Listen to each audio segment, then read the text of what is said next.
A man rode into Red Mesa with death on his mind and gold on his conscience. 3 soldiers lay bleeding in the dirt behind him.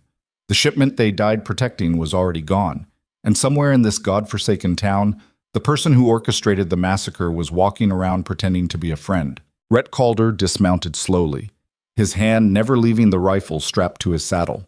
Blood crusted his shirt collar. Dust covered everything else.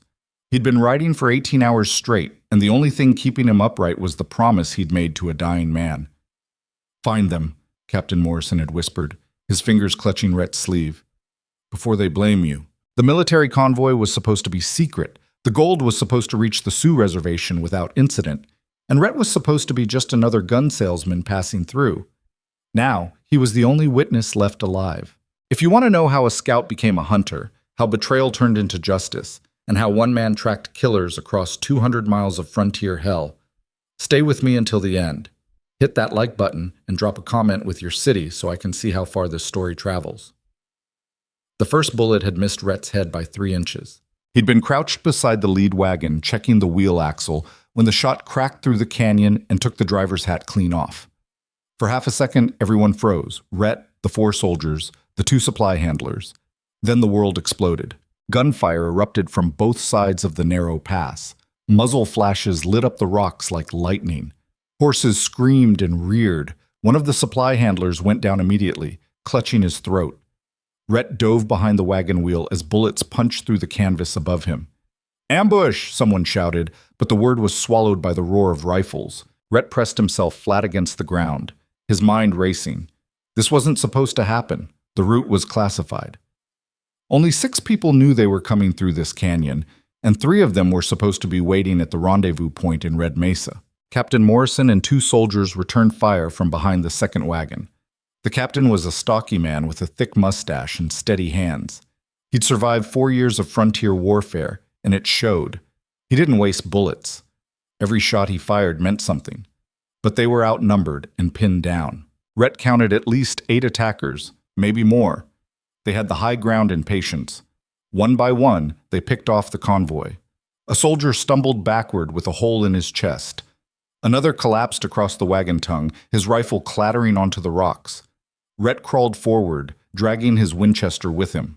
His orders had been clear: protect the shipment, stay in character, don't draw attention. But those orders didn't mean much with half the escort bleeding out in the dirt. He rose to one knee and fired 3 quick shots at a shadowy figure perched on the ridgeline. The figure jerked and tumbled down the slope in a cloud of dust. Rhett didn't wait to see if the man was dead. He dropped back down and scrambled toward Morrison. The captain was reloading, his hand slick with someone else's blood. "How many?" Rhett shouted over the gunfire. "Too many." Morrison slammed a fresh magazine into his rifle. "They knew we were coming. That's not possible." "Well, they did." Morrison's voice was flat, matter-of-fact. "Someone talked." Rhett's stomach dropped. The implications of that statement were worse than the bullets. If someone had leaked the route, the entire mission was compromised. The gold, the treaty, the fragile peace between the army and the Sioux, all of it was falling apart right here in this canyon. Another soldier went down. That left just Morrison and 1 private, a kid named Evans, who couldn't have been older than 19. Evans was pale and shaking, but he kept firing, which was more than could be said for most men in their first real fight. Rhett shifted position, scanning the rocks for targets.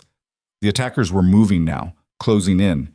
He could see them advancing from both sides, using the terrain for cover. They were coordinated, disciplined, not the usual gang of opportunistic thieves. "We need to move," Rhett said. "Where?" Morrison fired twice, then ducked as return fire chewed up the wagon beside him. "They've got us boxed in. The gold? Forget the gold." Morrison's eyes were hard. "We're not dying for money." But Rhett knew it wasn't about money. The shipment was part of a treaty payment, restitution for broken promises and stolen land. Without it, the Sioux would have every reason to believe the army was lying again, and when tribes stopped believing, they started fighting. He was about to argue when he heard Morrison grunt. The captain sagged sideways, his rifle slipping from his hands. Blood spread across his side, dark and thick. "Captain!" Rhett grabbed Morrison before he could fall. The older man's face had gone gray. He pressed one hand against the wound, but blood seeped between his fingers. "Evans!" Rhett shouted. Cover us! The young private fired blindly toward the rocks, buying them a few seconds. Rhett dragged Morrison behind the wagon and propped him against the wheel. The captain's breathing was shallow, labored. How bad? Morrison asked. Rhett didn't answer. They both knew. The gunfire slackened. The attackers were regrouping, getting ready for a final push. Rhett checked his ammunition. 4 rounds left in the Winchester, 6 in his revolver. Not enough. Morrison grabbed his wrist. Listen to me. Save your strength. Listen. Morrison's grip tightened. Blood flecked his lips. One of the shooters. I saw him earlier. Rhett went still. Where? In Red Mesa. Yesterday. Morrison coughed, wincing. He was talking to someone. Couldn't see who, but I remember his face, scar across his jaw, big man, wearing a buffalo coat. You're sure? I'm sure. Morrison's eyes locked onto Rhett's. He was supposed to be, on our side. The words hung between them like a death sentence. If one of the attackers had been in Red Mesa before the convoy left, it meant the betrayal went deeper than a leaked route. It meant someone on the inside had planned this from the beginning. Who knew about the shipment? Rhett asked. Just us. And the contact in Red Mesa. Morrison's voice was fading. Lieutenant Farrow, he was supposed to meet us. Was he wearing a buffalo coat? Morrison shook his head. Never saw him wear one, but... He trailed off, his eyes glazing. Rhett shook him. But what? He had 2 brothers. One of them, crippled. Bad leg. A bullet smacked into the wagon above them, spraying splinters. Evans fired back, shouting something incoherent. The attackers were closing in fast now. Rhett could hear their boots crunching on the gravel. Morrison's hand fell away from the wound. His breathing hitched. Calder? I'm here. Find them. Morrison's voice was barely a whisper. The gold doesn't matter. Find who did this, before they blame you. Why would they blame me? But Morrison didn't answer. His eyes rolled back and his body went slack. Rhett sat there for a moment, holding a dead man's wrist. Then he heard Evans scream. He spun around just as the private fell backward, clutching his leg. Blood spurted between his fingers. He'd been shot through the thigh, the kind of wound that killed slowly if you didn't stop the bleeding. Rhett started toward him, but a voice stopped him cold. That's far enough. 5 men stepped out from behind the rocks. They moved with the confidence of people who'd already won. Their rifles were trained on Rhett's chest. One of them, a big man with a scarred jaw and a buffalo coat, grinned like he'd just won a poker hand. Drop the gun, Buffalo Coat said. Rhett didn't move. I said drop it. Slowly, Rhett lowered the Winchester to the ground. His mind was racing, calculating angles and distances. 5 against 1. No cover. Evans bleeding out behind him. The odds were worse than bad. Buffalo Coat stepped closer. Up close, the scar was even more prominent, a jagged line that ran from his ear to his chin. His eyes were pale and empty. You the scout? He asked. Rhett didn't answer. Buffalo Coat smiled. Heard about you. Supposed to be smart. Supposed to know the territory better than anyone. He nudged Morrison's body with his boot. Guess you weren't smart enough. Who told you we were coming? Rhett asked. That's not your concern. It is if you're going to kill me anyway. Buffalo Coat laughed. The other men joined in, a chorus of ugly, hollow sounds. You got a point. He gestured toward the wagons. Check the shipment. Make sure it's all there. 2 of the men moved toward the wagons. They tore through the canvas and hauled out the strong boxes. The gold was packed in Army-issued containers, each one stamped with an official seal. There were 12 boxes in total, enough money to fund a small war, or prevent one. It's all here, one of the men called out. Good. Buffalo Coat turned back to Rhett. Now we got a problem. See, we were told there'd be 6 of you, but I only count 5 bodies. Rhett's jaw tightened. That means someone's missing. Buffalo Coat leaned in close, his breath reeking of whiskey. Where's the 6th man? Dead, Rhett said. Fell off his horse 2 days ago. Buffalo Coat studied him for a long moment, then shook his head. I don't believe you. I don't care. The punch came out of nowhere, a heavy blow to the gut that doubled Rhett over. He gasped, struggling to breathe. Buffalo Coat grabbed him by the hair and yanked his head back. "Let me explain something," he said. "We got paid to make sure this shipment never reaches the reservation. We got paid extra to make sure no one talks about it. Now, I could kill you right here, but that seems wasteful. So I'm going to give you a choice." Rhett spat blood. "What choice?" "You ride back to Red Mesa and tell them the Sioux ambushed you. Tell them the savages stole the gold and killed everyone. Do that, and you walk away with your life." "And if I don't?" Buffalo Coat pressed the barrel of his revolver against Rhett's temple. "Then I paint the rocks with your brains." Behind them, Evans groaned. He was still alive, barely. Rhett could see the kid's chest rising and falling, each breath weaker than the last. "What about him?" Rhett asked. Buffalo Coat glanced at Evans. "He's dead already, just doesn't know it yet." "Let me help him." "No." "He's 19 years old." "And I'm 37. What's your point?" Buffalo Coat cocked the hammer on his revolver. "You got 10 seconds to decide. After that, I stop being generous." Rhett's mind raced. If he agreed, Buffalo Coat would let him go. He could ride back to Red Mesa, report the ambush, and disappear before anyone started asking questions. It was the smart play, the safe play. But Morrison's words echoed in his head. "Find them, before they blame you." If the army thought Rhett had anything to do with the massacre, they'd hunt him down like a dog. And even if they didn't, the Sioux would. The treaty was hanging by a thread. Without the gold, the fragile peace would collapse into full-scale war. Hundreds would die, maybe thousands. 5 seconds, Buffalo Coat said. Rhett looked at Evans. The kid's eyes were open, staring at nothing. Blood pooled beneath him, soaking into the dry earth. He was dying, and there was nothing Rhett could do to stop it. "Time's up," Buffalo Coat said. Rhett made his choice. "All right," he said quietly. "I'll do it." Buffalo Coat grinned. "Smart man." He lowered the gun and stepped back. "Get out of here before I change my mind." Rhett climbed to his feet, every muscle screaming. He walked toward his horse, which had miraculously survived the ambush. The animal was skittish, but unhurt. Rhett grabbed the reins and swung into the saddle. As he turned to leave, he heard Buffalo Coat call out behind him. "Hey, Scout!" Rhett looked back. "You ever think about talking?" Buffalo Coat said. "Remember this?" He aimed his revolver at Evans and fired once. The shot echoed through the canyon, sharp and final. Evans jerked once and went still. Rhett's hands tightened on the reins, but he didn't move. He couldn't afford to. Not yet. Buffalo Coat holstered his gun. "Ride safe now." Rhett rode. Tug. He didn't stop until he was 5 miles down the trail. Then he dismounted, dropped to his knees, and vomited into the scrub brush. His hands were shaking, his vision blurred. He stayed there for a long time, breathing hard, trying to push the image of Evan's death out of his mind. When he finally stood up, the sun was setting. The horizon bled orange and red like the sky itself was wounded. Rhett stared at it for a moment, then climbed back onto his horse. He didn't ride toward Red Mesa. He rode back to the canyon. It was full dark by the time he reached the ambush site. The bodies were still there, sprawled across the rocks like broken dolls. The wagons had been stripped clean. The attackers were long gone, along with the gold. Rhett moved through the carnage slowly, checking each body. Morrison.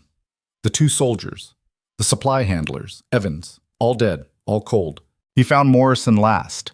The captain's eyes were still open, staring up at the stars. Rhett knelt beside him and closed them gently. "I'm sorry," he said. The wind answered, cold and indifferent. Rhett searched Morrison's pockets. He didn't expect to find much, but protocol dictated that officers carry orders in writing.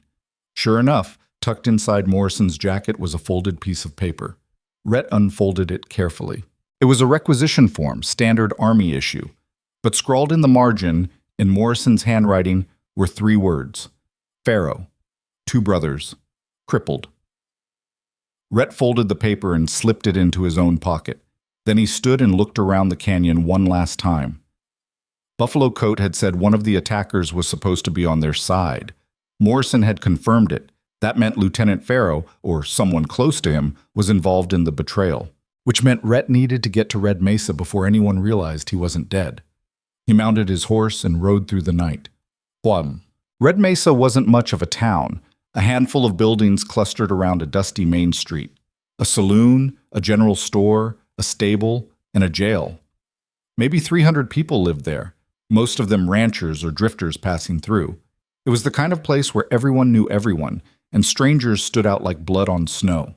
Rhett arrived just after dawn. The streets were empty except for a stray dog nosing through garbage. He tied his horse outside the stable and walked toward the saloon. His clothes were still stained with blood and dust. He looked like exactly what he was, a survivor of something terrible. The saloon was open but empty.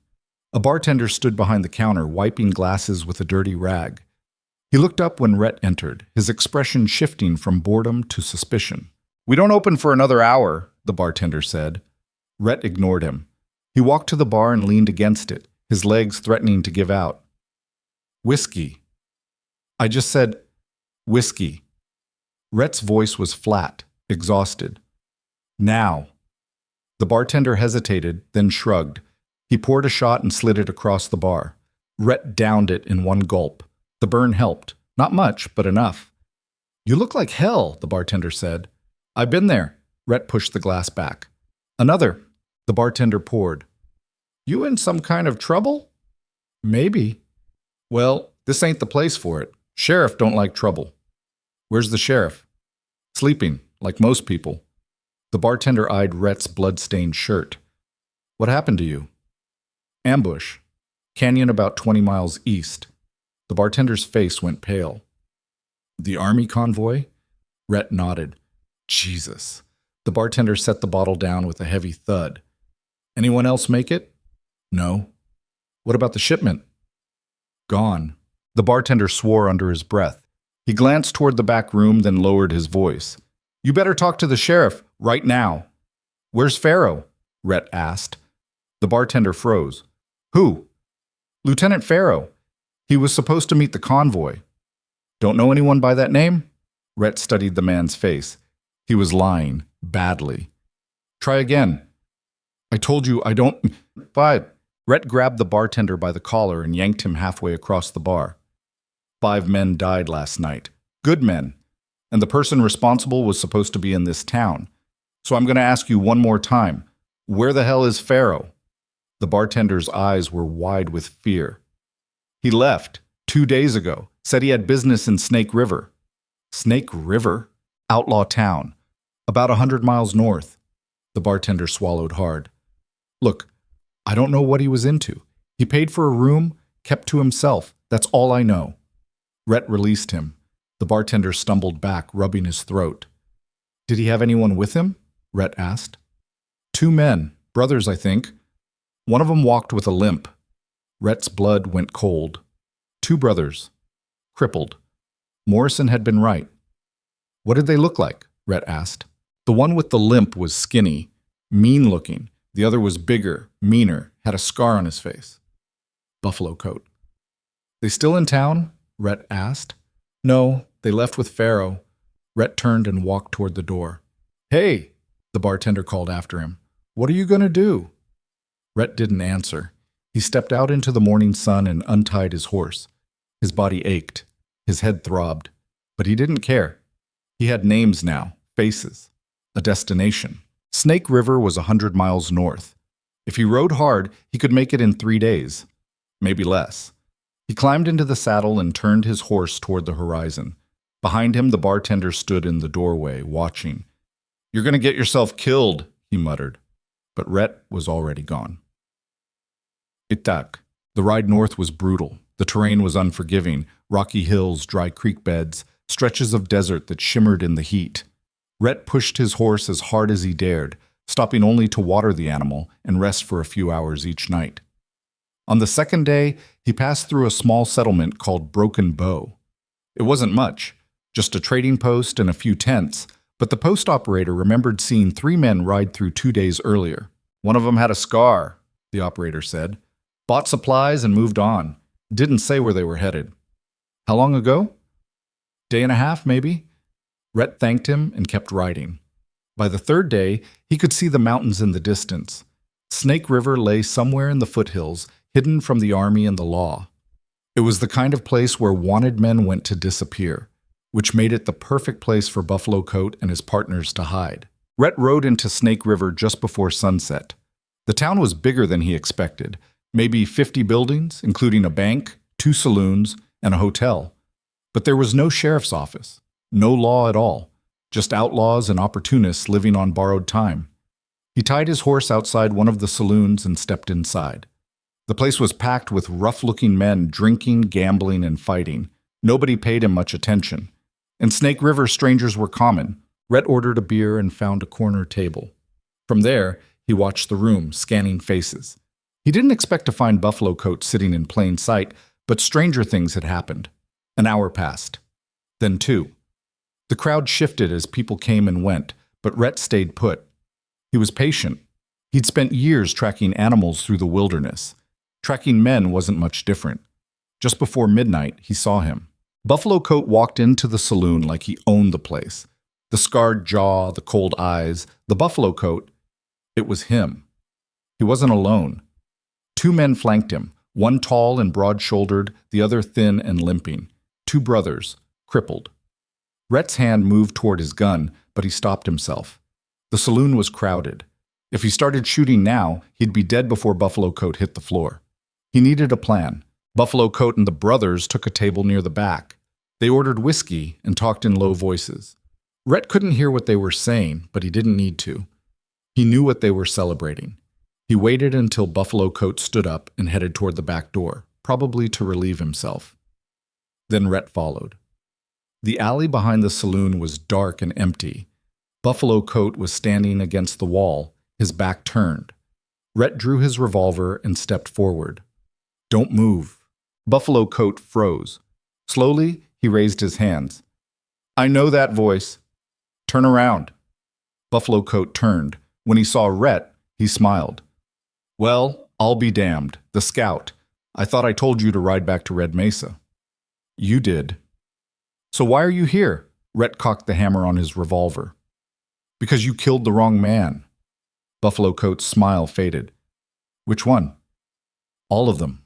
For a moment, neither man spoke. Then Buffalo Coat laughed, a low, bitter sound. "You came all this way for revenge? That's stupid. Noble, but stupid." "Where's the gold?" Rhett asked. "Safe." "I want it back." "It's not yours." "It's not yours either." Buffalo Coat shrugged. "Possession's 9/10 of the law, or didn't they teach you that in scout school?" Rhett took a step closer. "Who paid you to steal it?" "Now that," Buffalo Coat said, "is the real question, isn't it? Answer it. Or what, you'll shoot me?" Buffalo Coat's grin returned. "Go ahead, pull that trigger. But you should know, my brothers are right inside. You kill me, they'll hear the shot, and then you'll have 2 more bodies to deal with." Rhett's finger tightened on the trigger. "Think about it," Buffalo Coat said. "Is it worth it, dying here in some shithole alley over money that was never going to reach the reservation anyway?" "What are you talking about?" Buffalo Coat's eyes gleamed. "You really don't know, do you? The gold was never meant for the Sioux. It was bait. The whole treaty was a setup." Rhett's grip on the gun wavered. "You're lying." "Am I?" Buffalo Coat leaned forward. "Ask yourself, why send a scout to protect a convoy? Why not a full company? Why keep the route secret?" He paused. "Because someone wanted it stolen." "Who?" "Figure it out, Scout." And then Buffalo Coat lunged. The move was fast, brutal. He knocked the gun aside and slammed his fist into Rhett's jaw. Rhett staggered back, stars exploding in his vision. Buffalo Coat followed up with a knee to the ribs, then grabbed Rhett by the throat and shoved him against the wall. "You should have stayed dead," Buffalo Coat growled. Rhett drove his elbow into Buffalo Coat's face. The big man grunted and loosened his grip. Rhett twisted free and brought his gun up, but Buffalo Coat was faster. He grabbed Rhett's wrist and slammed it against the wall. The revolver fell to the ground. They grappled in the darkness, trading blows. Rhett was smaller, but he was quick. He ducked under a punch and drove his shoulder into Buffalo Coat's chest, slamming him into the wall. Buffalo Coat snarled and headbutted him. Blood poured from Rhett's nose. Then the back door burst open. The 2 brothers stood in the doorway, their guns drawn. "Don't kill him," Buffalo Coat wheezed. "Not yet." The bigger brother stepped forward and slammed his pistol into the side of Rhett's head. Everything went black. Rhett woke to the taste of blood and dirt. His head throbbed where the pistol had connected, and when he tried to move, he realized his hands were tied behind his back. Rope bit into his wrists, his shoulders screamed from being twisted at an awkward angle. He was lying on a wooden floor. Somewhere nearby, men were talking. "Should have killed him in the alley," one voice said. It was nasal, high-pitched. The limping brother. "And have every drunk in that saloon hear the shot." That was Buffalo Coat. "Use your head, Merle. He followed us here. He knows who we are." "So what? He's one man. He's a scout, army trained. You saw what he did in the canyon. He survived when everyone else died. He survived because I let him." Buffalo Coat's voice was cold. "And now he's tied up on this floor bleeding. Don't sound too dangerous to me. What do we do with him?" That was the third brother, the bigger one. His voice was deep, slow. "We find out what he knows," Buffalo Coat said. "Then we decide." Rhett kept his eyes closed and focused on slowing his breathing. He needed them to think he was still unconscious. Through his eyelashes, he could make out the room, small, maybe 12 feet across. A single lantern hung from a beam. Shadows danced on the walls. There were no windows, which meant they were either in a basement or a back room. "How long's he been out?" Merle asked.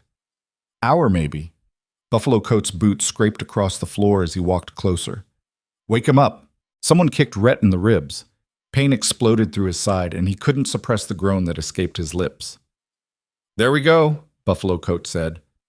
"Good morning, Scout." Rhett opened his eyes. The three brothers stood over him. Buffalo Coat in the middle, Merle on the left with his twisted leg, and the big one, whose name Rhett still didn't know, on the right. All three had their guns drawn. "Comfortable?" Buffalo Coat asked. Rhett said nothing. "I asked you a question." "Go to hell." Buffalo Coat smiled. "Eventually, but not today." He crouched down so they were eye level. "Here's how this works. You answer my questions, and maybe, I let you live. You don't, and my brothers get creative. Merle here used to work in a slaughterhouse. He knows how to make things last." Merle grinned. His teeth were yellow and crooked.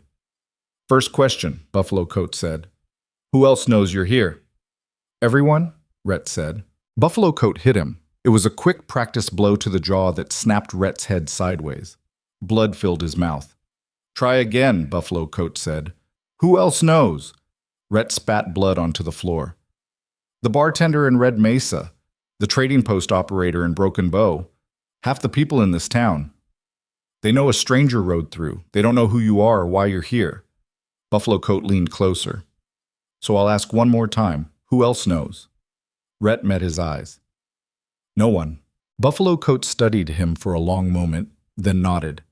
"I believe you, which means you're an idiot. You rode 100 miles into hostile territory, alone, to track down 3 armed men. What did you think was going to happen?" "I thought I'd kill you." Buffalo Coat laughed. "Honest. I like that." He stood up and walked to the other side of the room. "Second question. What did Morrison tell you before he died?" Rhett hesitated. Morrison had mentioned Pharaoh, the 2 brothers, and the crippled leg. But if Buffalo Coat didn't know what Morrison had said, Rhett wasn't about to enlighten him. "He told me to run," Rhett said. "That's it?" "That's it." Buffalo Coat exchanged a glance with his brothers. Merle shifted uncomfortably. The big one scratched his jaw. "You're lying," Buffalo Coat said. "Believe what you want." Buffalo Coat crossed the room in 3 strides and grabbed Rhett by the throat.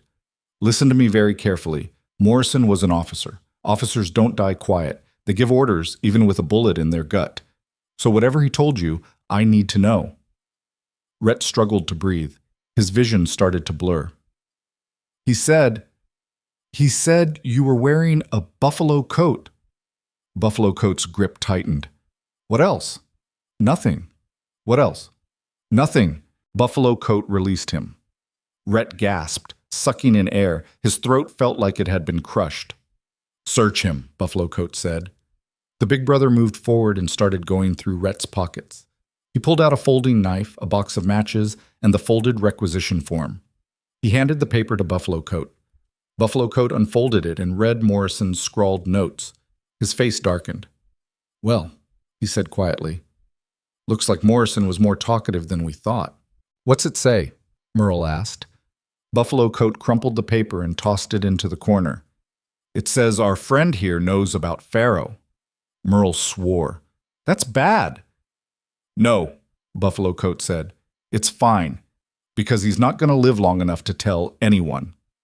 Wait, Merle limped forward. If he knows about Pharaoh, maybe he knows about the others. What others? Buffalo Coat said sharply. The ones who paid us. The officer. The politician. Buffalo Coat grabbed Merle by the shirt and slammed him against the wall. Shut your mouth.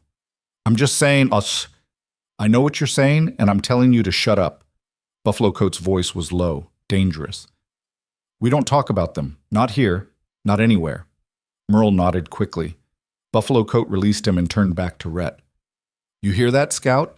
There's people involved in this you don't even know about. People who could make your life very short. Shorter than it already is? Rhett asked. Buffalo Coat smiled. You got a mouth on you. I respect that. He drew his revolver and cocked the hammer. But respect don't stop bullets. If you're going to kill me, Rhett said, at least tell me why. Why steal the gold? Why kill those men? Money, Buffalo Coat said simply. We got paid $10,000 to make sure that shipment never reached the reservation. 10,000, Rhett shook his head. 5 men died for $10,000. 5 soldiers died, there's a difference. Not to me. Then you're in the wrong line of work. Buffalo Coat aimed the gun at Rhett's head. Any last words? Rhett looked him in the eye. Yeah, you made a mistake. What mistake? You left me alive the first time. Buffalo Coat's finger tightened on the trigger, and then someone knocked on the door. Buffalo Coat froze. The brothers looked at each other. The knock came again, louder this time. Who is it? Buffalo Coat called out. It's me. The voice was muffled but familiar. Open up. Buffalo Coat holstered his gun and walked to the door. He opened it a crack, then wider. A man stepped into the room, tall, thin, wearing a cavalry uniform. Rhett recognized him immediately. Lieutenant Pharaoh. Pharaoh looked at Rhett, then at Buffalo Coat. What's he doing here? He followed us, Buffalo Coat said. How? Doesn't matter. He's here now and he knows too much. Pharaoh crossed the room and stared down at Rhett. His face was hard, angular. He had the kind of eyes that never blinked. You're the scout. Calder, right? Rhett didn't answer. Morrison spoke highly of you, Pharaoh said. Said you were the best tracker he'd ever seen. Too bad you used those skills to dig your own grave. You set us up, Rhett said. You told them we were coming. I did more than that. Pharaoh crouched down. I planned the whole thing. The route, the timing, the ambush. It was perfect. Or it would have been if you hadn't survived. Why? Why do you think? The treaty was a farce. The Sioux were never going to honor it. So why give them gold they'd just used to buy guns? Better to keep the money and let nature take its course. Nature, Rhett said. You mean war. I mean survival. Pharaoh stood up. The frontier's changing. The old ways are dying. Men like Morrison, men who believe in honor and duty, they're relics. The future belongs to men who see things as they are. And what are they? Pharaoh smiled. Opportunities. Rhett felt something cold settle in his chest. Pharaoh wasn't just a traitor. He was a zealot. He believed every word he was saying. What now? Buffalo Coat asked. Kill him, Pharaoh said. Make it look like an accident, then get out of town. What about the gold? It's being moved tonight. You'll get your payment tomorrow. Buffalo Coat frowned. We were supposed to get paid yesterday. Plans changed. Why? Because I said so. Pharaoh's voice hardened. You got a problem with that? Buffalo Coat stared at him for a long moment, then shook his head. No problem. Good. Pharaoh turned to leave, then stopped. One more thing. The politician wants proof. Take something from the scout. A finger, a scalp. I don't care. Just something we can show him. Merle grinned. I can do that. Pharaoh left without another word. The door closed behind him and the room fell silent. Buffalo Coat looked at Rhett. Well, you heard the man. Any preferences? Rhett didn't answer. His mind was racing. Pharaoh had mentioned a politician. That meant this conspiracy went higher than a rogue lieutenant and a gang of outlaws. Someone with real power was pulling the strings, but right now, that didn't matter. Right now, he needed to survive. "Hold him down," Buffalo Coat said. Merle and the big brother moved forward. Rhett tried to fight, but with his hands tied, he didn't stand a chance. They pinned him to the floor. Merle pulled out a knife, long, serrated, the kind you'd use to gut a deer. "This is gonna hurt," Merle said, and then the door exploded inward. The force of the blast knocked everyone off their feet. Wood splinters filled the air. Rhett's ears rang. Through the smoke, he saw figures pouring into the room, 5, maybe 6. They were shouting, but he couldn't make out the words. Gunfire erupted. Buffalo Coat scrambled for his revolver, but one of the intruders shot him in the shoulder. He spun and fell against the wall. The big brother charged forward, roaring. 2 shots dropped him mid-stride. Merle tried to crawl toward the door, but someone grabbed him by the collar and slammed him face first into the floor. The fight was over in seconds. Rhett lay on the ground, dazed. Someone knelt beside him and cut the ropes binding his wrists. He looked up and saw a woman, maybe 30, with dark hair pulled back in a braid. She was wearing men's clothes and a sheriff's badge. "Can you stand?" she asked. Rhett nodded. She helped him to his feet. His legs were shaky, but they held. Around the room, the intruders were securing the brothers. Buffalo Coat was clutching his wounded shoulder, cursing. Merle was unconscious. The big one was dead, his eyes staring at nothing. "Who are you?" Rhett asked. "Sheriff Cole," the woman said. "We've been tracking these 3 for 2 weeks." "You're a sheriff? You got a problem with that?" "No, just surprised." Cole smiled thinly. "I get that a lot." She gestured toward Buffalo Coat. "That one's wanted for murder in 3 territories. The other 2 aren't much better. We heard they were hiding out in Snake River, so we came to collect." Rhett's head was still spinning. "How'd you know I was here?" "We didn't. We were watching the building, waiting for the right moment. Then we saw an army officer go inside, and things got interesting." Cole looked at him closely. "You army?" "Scout." "What's a scout doing in Snake River?" "Long story." "I got time." Rhett glanced at Buffalo Coat. The outlaw was glaring at him, his face twisted with rage. "Later," Rhett said. "Right now, I need to talk to him." Cole raised an eyebrow. "About what?" "The gold they stole, and the people who paid them to do it."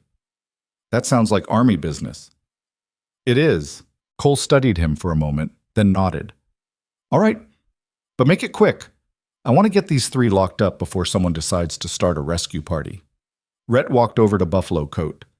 The outlaw spat blood at his feet. "You're a lucky man, Scout," Buffalo Coat said. "Luck had nothing to do with it." "Sure it did. Another 5 minutes and you'd be missing a finger." Rhett crouched down. "Where's the gold?" Buffalo Coat laughed. "You think I'm going to tell you?" "I think you don't have much choice." "Why's that?" "Because if you don't, the sheriff's going to hand you over to the army, and the army doesn't like traitors." Buffalo Coat's smile faded. "I'm not a traitor." "You killed 5 soldiers and stole government property. What would you call it?" Buffalo Coat said nothing.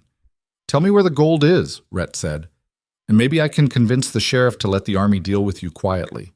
No trial, no hanging, just a quick bullet. That's supposed to be mercy?" "It's better than you deserve." Buffalo Coat looked at him for a long time, then he sighed. "It's in a cave, about 10 miles east of here, hidden under some rocks." "Which cave?" "There's only one. Big opening, shaped like a mouth. You'll know it when you see it." "How do I know you're not lying?" "Because if I am, you'll come back here and kill me yourself."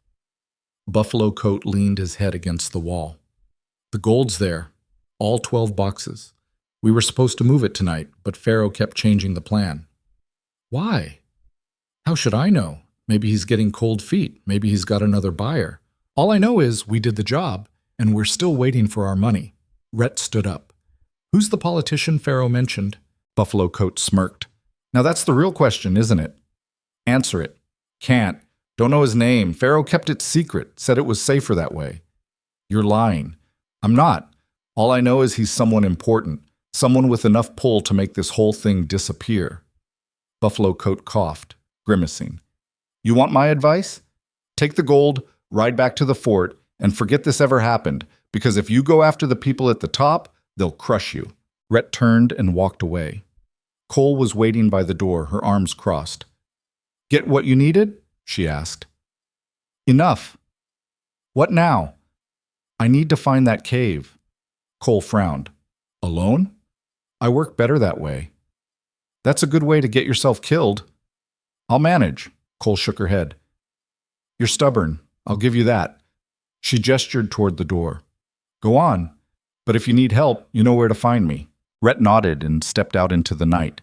The air was cool and the sky was clear. Stars stretched from horizon to horizon, endless and indifferent. He walked to the stable, saddled his horse, and rode east. The cave wasn't hard to find. Buffalo Coat had been telling the truth. It was the only one in the area, and the opening really did look like a mouth. Rhett approached cautiously, his rifle in hand. There was no sign of anyone nearby, but that didn't mean much. If Pharaoh had stationed guards, they'd be well hidden. He dismounted and tied his horse to a tree. Then he moved toward the cave entrance, keeping low. The darkness inside was absolute. He lit a match and held it up. The flickering light revealed a narrow passage leading deeper into the rock. Rhett stepped inside. The passage opened into a larger chamber. The match burned down to his fingers, and he lit another. In the center of the chamber, stacked neatly against the wall, were 12 wooden boxes. Each one bore the army seal. Rhett knelt and pried open the nearest box. Gold coins gleamed in the matchlight. He checked another box, then another. All 12 were full. Buffalo Coat hadn't lied. The gold was here. But as Rhett stood up, he noticed something strange. On the wall above the boxes, someone had scratched markings into the stone. They weren't random. They were deliberate, carefully etched. Rhett held the match closer and studied them. They were symbols, tribal symbols. Rhett's breath caught. He recognized the pattern. It was Sioux, but not the kind used in everyday communication. These were the symbols scouts used to leave messages for each other, directions, warnings, meeting places. Morrison had taught him to read them years ago. Rhett traced the markings with his finger, translating as he went. Snake River. 3 nights, 2 brothers, crippled. His heart pounded. Morrison hadn't just told him about Pharaoh. He'd left a message. Somehow, before he died, Morrison had sent someone, a scout maybe, or a sympathetic soldier, to scratch these symbols into the cave wall. It was a backup plan, a way to make sure the truth got out even if Rhett died in the ambush. But there was more. Below the first message, another line of symbols. Gold moves tonight. Follow the river. Betrayer wears the eagle. Rhett stared at the words. Betrayer wears the eagle. That was military slang for an officer. Morrison had known Pharaoh was involved, and he'd known the gold would be moved, which meant Rhett didn't have much time. He grabbed one of the boxes and carried it outside. It was heavy, maybe 30 pounds, but manageable. He loaded it onto his horse, then went back for another. He couldn't take all 12, but he could take enough to prove the gold had been found. By the time he'd loaded 3 boxes, the sky was starting to lighten. Dawn was maybe an hour away. Rhett mounted his horse and turned back toward Snake River. He didn't make it half a mile before he heard hoofbeats behind him. Rhett pulled his rifle and spun around. 3 riders were closing fast. Even in the dim light, he could make out their shapes. Pharaoh in the lead, 2 soldiers behind him. Rhett kicked his horse into a gallop. The extra weight of the gold slowed him down, but not by much. He leaned low over the saddle and urged the animal faster. The riders gained ground. Rhett heard a gunshot, then another. A bullet whined past his ear. He twisted in the saddle and fired back, but the shot went wide. The landscape blurred around him. Rocks, scrub brush, dry creek beds. His horse was panting, foaming at the mouth. The weight of the gold was too much. He couldn't outrun them. Rhett made a split-second decision. He reined in the horse, dismounted, and slapped the animal's rump. It bolted, carrying the gold with it. Then he dove behind a cluster of rocks and brought his rifle to his shoulder. The riders were closing fast. Rhett aimed at the lead horse. Not the rider, the horse. He pulled the trigger. The animal screamed and went down, throwing Pharaoh into the dirt. The 2 soldiers behind him pulled up short. Rhett fired again. One of the soldiers jerked backward and fell from his saddle. The other dismounted and took cover behind his horse.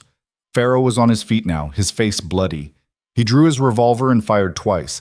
Both shots hit the rock in front of Rhett, spraying him with stone chips. "You can't win this, Calder," Pharaoh shouted. "Give it up." Rhett didn't answer. He was counting his ammunition. 4 rounds left in the rifle, 6 in his revolver, against 2 men with rifles and sidearms.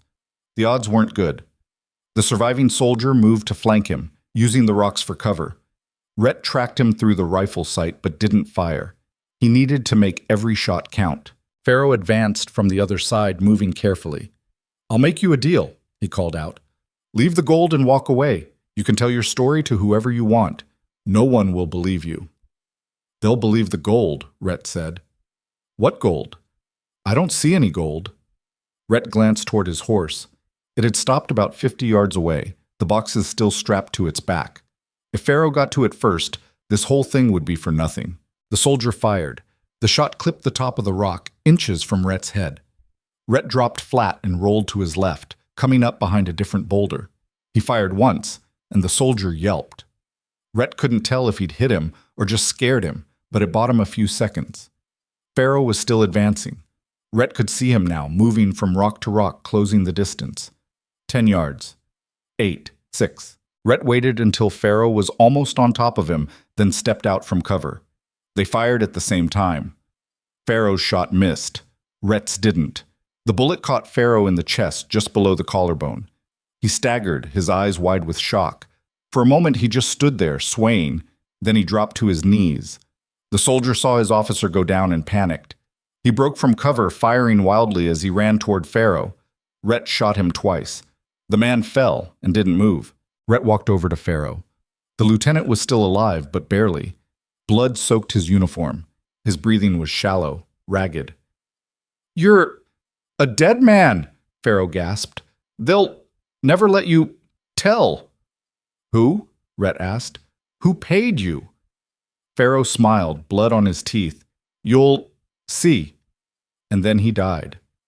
Rhett stood there for a moment, staring down at the body. Then he walked to his horse and checked the gold. All 3 boxes were intact. He remounted and rode back toward Snake River, the weight of the boxes pulling at the saddle. The sun was rising now, painting the horizon in shades of red and orange. It should have been beautiful, but all Rhett could think about was the cave, the symbols, and Morrison's final message. Betrayer wears the eagle. Pharaoh was dead, but whoever had paid him was still out there. And they weren't going to stop just because one lieutenant had been killed. When Rhett reached Snake River, Sheriff Cole was waiting outside the jail. She took one look at him, bloody, exhausted, leading a horse laden with gold, and whistled. "Where'd you find that?" she asked. "Cave, 10 miles east, just like Buffalo Coat said." Cole walked over and inspected the boxes. "Army SEAL. That's the shipment they've been looking for." "It is." "What happened to Pharaoh?" "Dead. Him and 2 soldiers." Cole's expression hardened. "You kill them?" "They didn't give me a choice." "Fair enough." She looked at him closely. "You planning to return this to the army?" "That's the idea." "Then you better move fast. Word's already spreading about what happened here. If the wrong people hear about the gold, you'll have every outlaw in the territory coming after you." Rhett nodded. "I'll leave within the hour." "Where you headed?" "Fort Davis. It's the nearest post." Cole hesitated, then reached into her jacket and pulled out a folded piece of paper. "Before you go, you should see this. We found it on one of the brothers. Merle, I think." Rhett took the paper and unfolded it. It was a letter, written in careful script. "Payment will be delivered upon confirmation of success. Ensure no witnesses." The benefactor expects discretion and results. Failure is not acceptable. The letter was unsigned, but at the bottom, stamped in red wax, was a seal. Rhett didn't recognize it, but he knew what it meant. Whoever had written this had money, power, and the kind of influence that could make entire military convoys disappear. "You recognize that seal?" Cole asked. "No, neither do I. But I've seen enough crooked deals to know what this is." She crossed her arms. "Someone high up wanted that gold, and they were willing to kill for it. You go back to the fort, you better be ready for a fight, because whoever's behind this isn't going to let you walk away." Rhett folded the letter and slipped it into his pocket. "I'll take my chances." "Your funeral." Cole stepped back. "Good luck, Scout. You're going to need it." Rhett tipped his hat and rode out of Snake River as the sun climbed higher into the sky. Behind him, the town faded into the distance. Ahead, the frontier stretched endlessly, vast and unforgiving. He had the gold. He had proof, but the fight was far from over. And somewhere out there, in a mansion or a military office, someone was already planning their next move. The ride to Fort Davis took 3 days. Rhett pushed hard, stopping only when his horse threatened to collapse. He avoided towns and main trails, sticking to rough country where pursuit would be difficult. At night, he slept with one hand on his rifle and the other on the reins, always listening for the sound of approaching riders. On the second day, he saw them. 3 men on horseback, maybe a mile back, moving parallel to his path. They weren't trying to hide. They wanted him to know they were there. Rhett changed direction, cutting through a narrow ravine that wound between 2 mesas. The terrain was brutal, loose rock, sharp drops, patches of thorny scrub that tore at his clothes. His horse stumbled twice, nearly throwing him. But when he emerged on the other side and looked back, the 3 riders were gone. He didn't fool himself into thinking he'd lost them.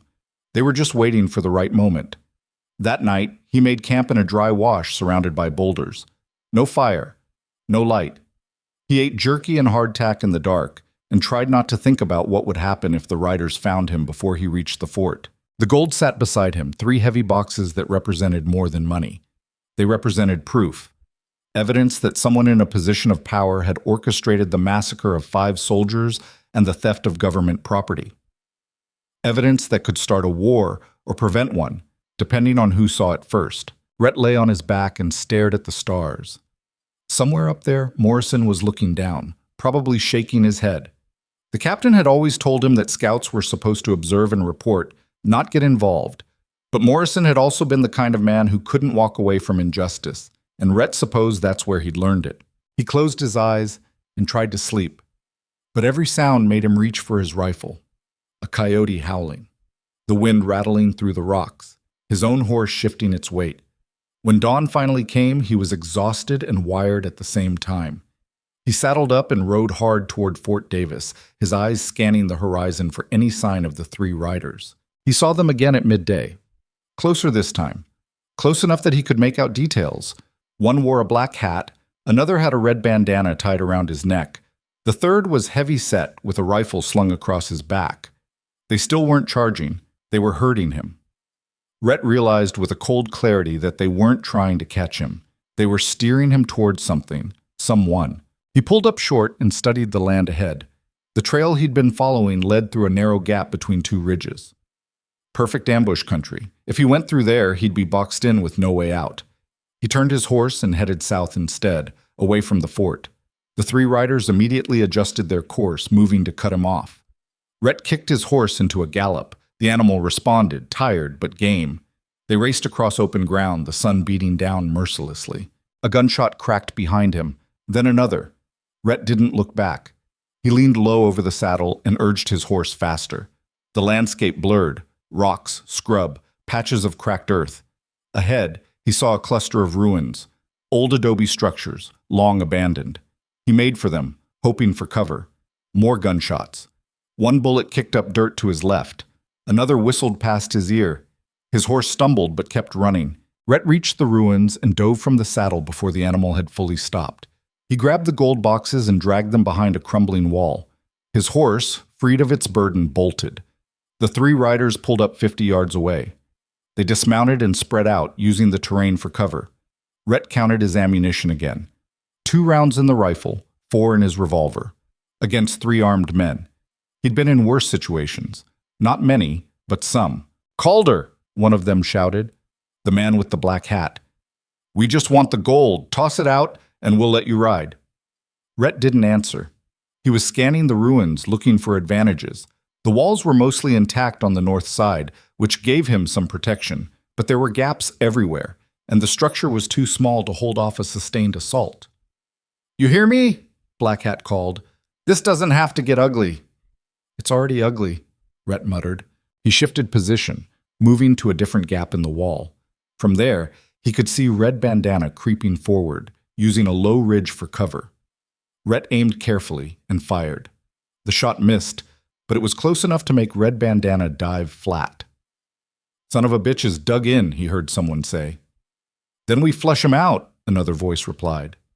The heavy-set one. Rhett reloaded the rifle with his last 2 rounds. He had maybe 10 minutes before they rushed him. unless he could think of something clever. His eyes fell on the gold boxes.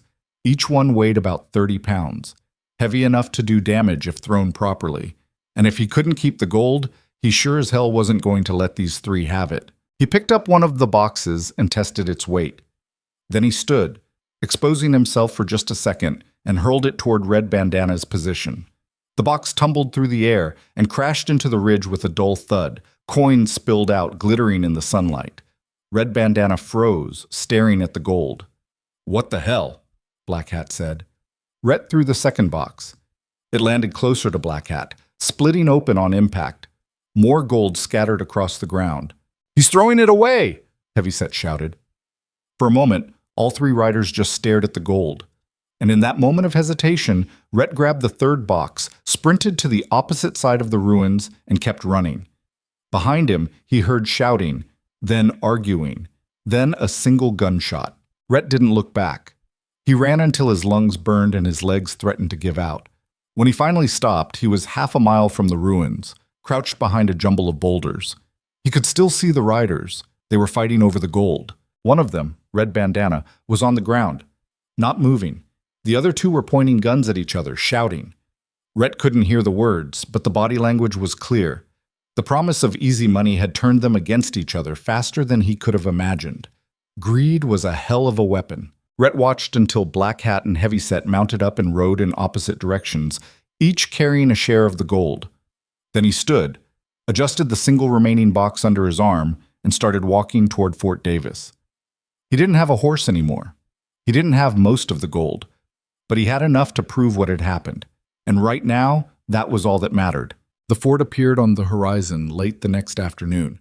It was a sprawling complex of wooden buildings surrounded by a palisade wall. Soldiers moved along the parapets, and the American flag snapped in the wind above the main gate. Rhett approached slowly, the gold box balanced on his shoulder. He was filthy, exhausted, and probably looked half dead. The sentries at the gate raised their rifles when they saw him. "Halt!" one of them called. "State your business." "I need to see the commander," Rhett said. His voice was hoarse from days without water. "Commander's busy. Come back tomorrow." "I have military property that was stolen from a convoy 6 days ago. 5 soldiers died protecting it. I'm not coming back tomorrow." The sentries exchanged a glance. One of them disappeared inside the gate. A few minutes later, an officer emerged, a major with graying hair and a skeptical expression. "I'm Major Garrett," he said. "You the one carrying stories about a stolen shipment?" "I'm the one carrying the shipment," Rhett said. He set the box down and pried it open. Gold coins gleamed in the fading light. Garrett's expression shifted from skepticism to shock. He knelt and examined the coins, then the army seal on the box. "Where did you get this?" "From a cave 10 miles east of Snake River. It was hidden by the men who ambushed the convoy." "What convoy?" "Captain Morrison's convoy. 12 boxes of treaty gold bound for the Sioux Reservation. We were ambushed in a canyon. Everyone died except me." Garrett stood slowly. "You're saying a military convoy was attacked and you're the only survivor?" "That's exactly what I'm saying. And you just happened to find the gold and bring it back here?" "I tracked the men who stole it. One of them was Lieutenant Farrow." Garrett's face went pale. "Farrow? You know him?" "He's stationed here." Garrett's voice was tight. "Or he was. He left 4 days ago on some kind of special assignment. Didn't say where." "He's dead," Rhett said. "I killed him." The major took a step back. "You killed an army officer?" "He tried to kill me first." Rhett pulled out the letter Cole had given him and handed it to Garrett. "This was found on one of the outlaws. Someone paid them to steal the gold and murder the escort. Farrow was the inside man." Garrett read the letter, his jaw tightening with each line. When he finished, he folded it carefully and looked at Rhett. "Who are you?" "Rhett Calder, Frontier Scout. I was assigned to protect the convoy under civilian cover." "Assigned by who?" "Captain Morrison." Garrett was silent for a long moment. Then he turned to the sentries. "Escort Mr. Calder to my office, and bring that gold." The office was small and Spartan. A desk, 2 chairs, a map of the territory pinned to the wall. Garrett sat behind the desk and gestured for Rhett to sit. The gold box sat between them like an accusation. Start from the beginning, Garrett said. Tell me everything. Rhett did. He told him about the convoy, the ambush, Morrison's dying words. He told him about tracking Buffalo Coat and his brothers to Snake River, about finding the gold in the cave, about the symbols Morrison had left scratched into the stone. He told him about Pharaoh's betrayal and the shootout that followed. When he finished, Garrett sat back in his chair and rubbed his face. This is a disaster. It's worse than that, Rhett said. Whoever paid Pharaoh is still out there, and they're not going to stop just because one lieutenant is dead. You think there are others involved? I know there are. Pharaoh mentioned a politician, someone with enough power to make this whole thing disappear. Garrett stood and walked to the map on the wall. He stared at it for a long time, his hands clasped behind his back. If what you're saying is true, we're looking at a conspiracy that goes all the way to the territorial government, maybe higher. That's my guess. And you have no idea who this politician is? Rhett pulled out the letter again and pointed to the seal. Whoever stamped this knows. Garrett examined the seal closely. I've never seen it before, but I know someone who might recognize it. He turned to Rhett. How long can you stay? As long as it takes. Good. Because I'm going to need you to repeat this story to a lot of people, and some of them aren't going to believe you. Rhett met his eyes. Let them try to prove me wrong. That night, Rhett was given quarters in the barracks. He washed, ate a real meal, and slept for 12 hours straight. When he woke, a corporal was standing by his bunk with a message. Major wants to see you, the corporal said. Right away. Rhett dressed and followed him to the command building. Garrett's office was more crowded than before. 3 other officers were present, along with a civilian, a thin, nervous-looking man with spectacles and ink-stained fingers. Mr. Calder, Garrett said. This is Colonel Dawson, Captain Reynolds, Lieutenant Marsh, and Mr. Whitmore, who serves as the territorial governor's clerk.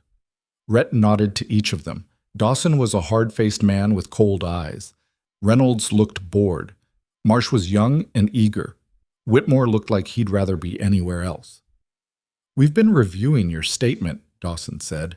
It's quite a story. It's not a story, Rhett said. It's what happened. So you claim. Dawson walked over to the gold box, which sat on a side table. This is certainly military property, but that doesn't prove your version of events. What would you consider proof? Bodies, for one thing. You say you killed Pharaoh and 2 soldiers. Where are they? Where I left them, about 50 miles southeast of here. Convenient? Not really. If you want to ride out there and check, be my guest. Dawson's eyes narrowed. I don't appreciate your tone, Scout, and I don't appreciate being called a liar. Gentlemen, Garrett interrupted, we're all on the same side here. Are we? Dawson turned to him.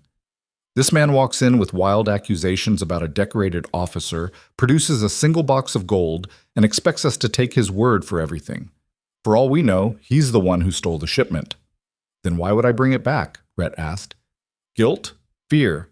A crisis of conscience. Take your pick. Rhett stood up. I rode 100 miles into outlaw country to track down the men who killed 5 soldiers. I recovered the gold and killed the traitor responsible. And now you're sitting here questioning my motives because it's easier than admitting one of your own turned. Dawson stepped forward. Watch yourself, Scout. Or what? You'll have me arrested? Go ahead. But before you do, ask yourself who benefits if this gets swept under the rug. The room fell silent. Whitmore, the governor's clerk, cleared his throat nervously. May I speak? He asked. Dawson glared at him. Make it quick. Whitmore pulled out a handkerchief and dabbed his forehead. I may have some information relevant to this matter. Everyone turned to look at him. Go on, Garrett said. Whitmore swallowed. The seal on that letter, the one Mr. Calder provided. I've seen it before.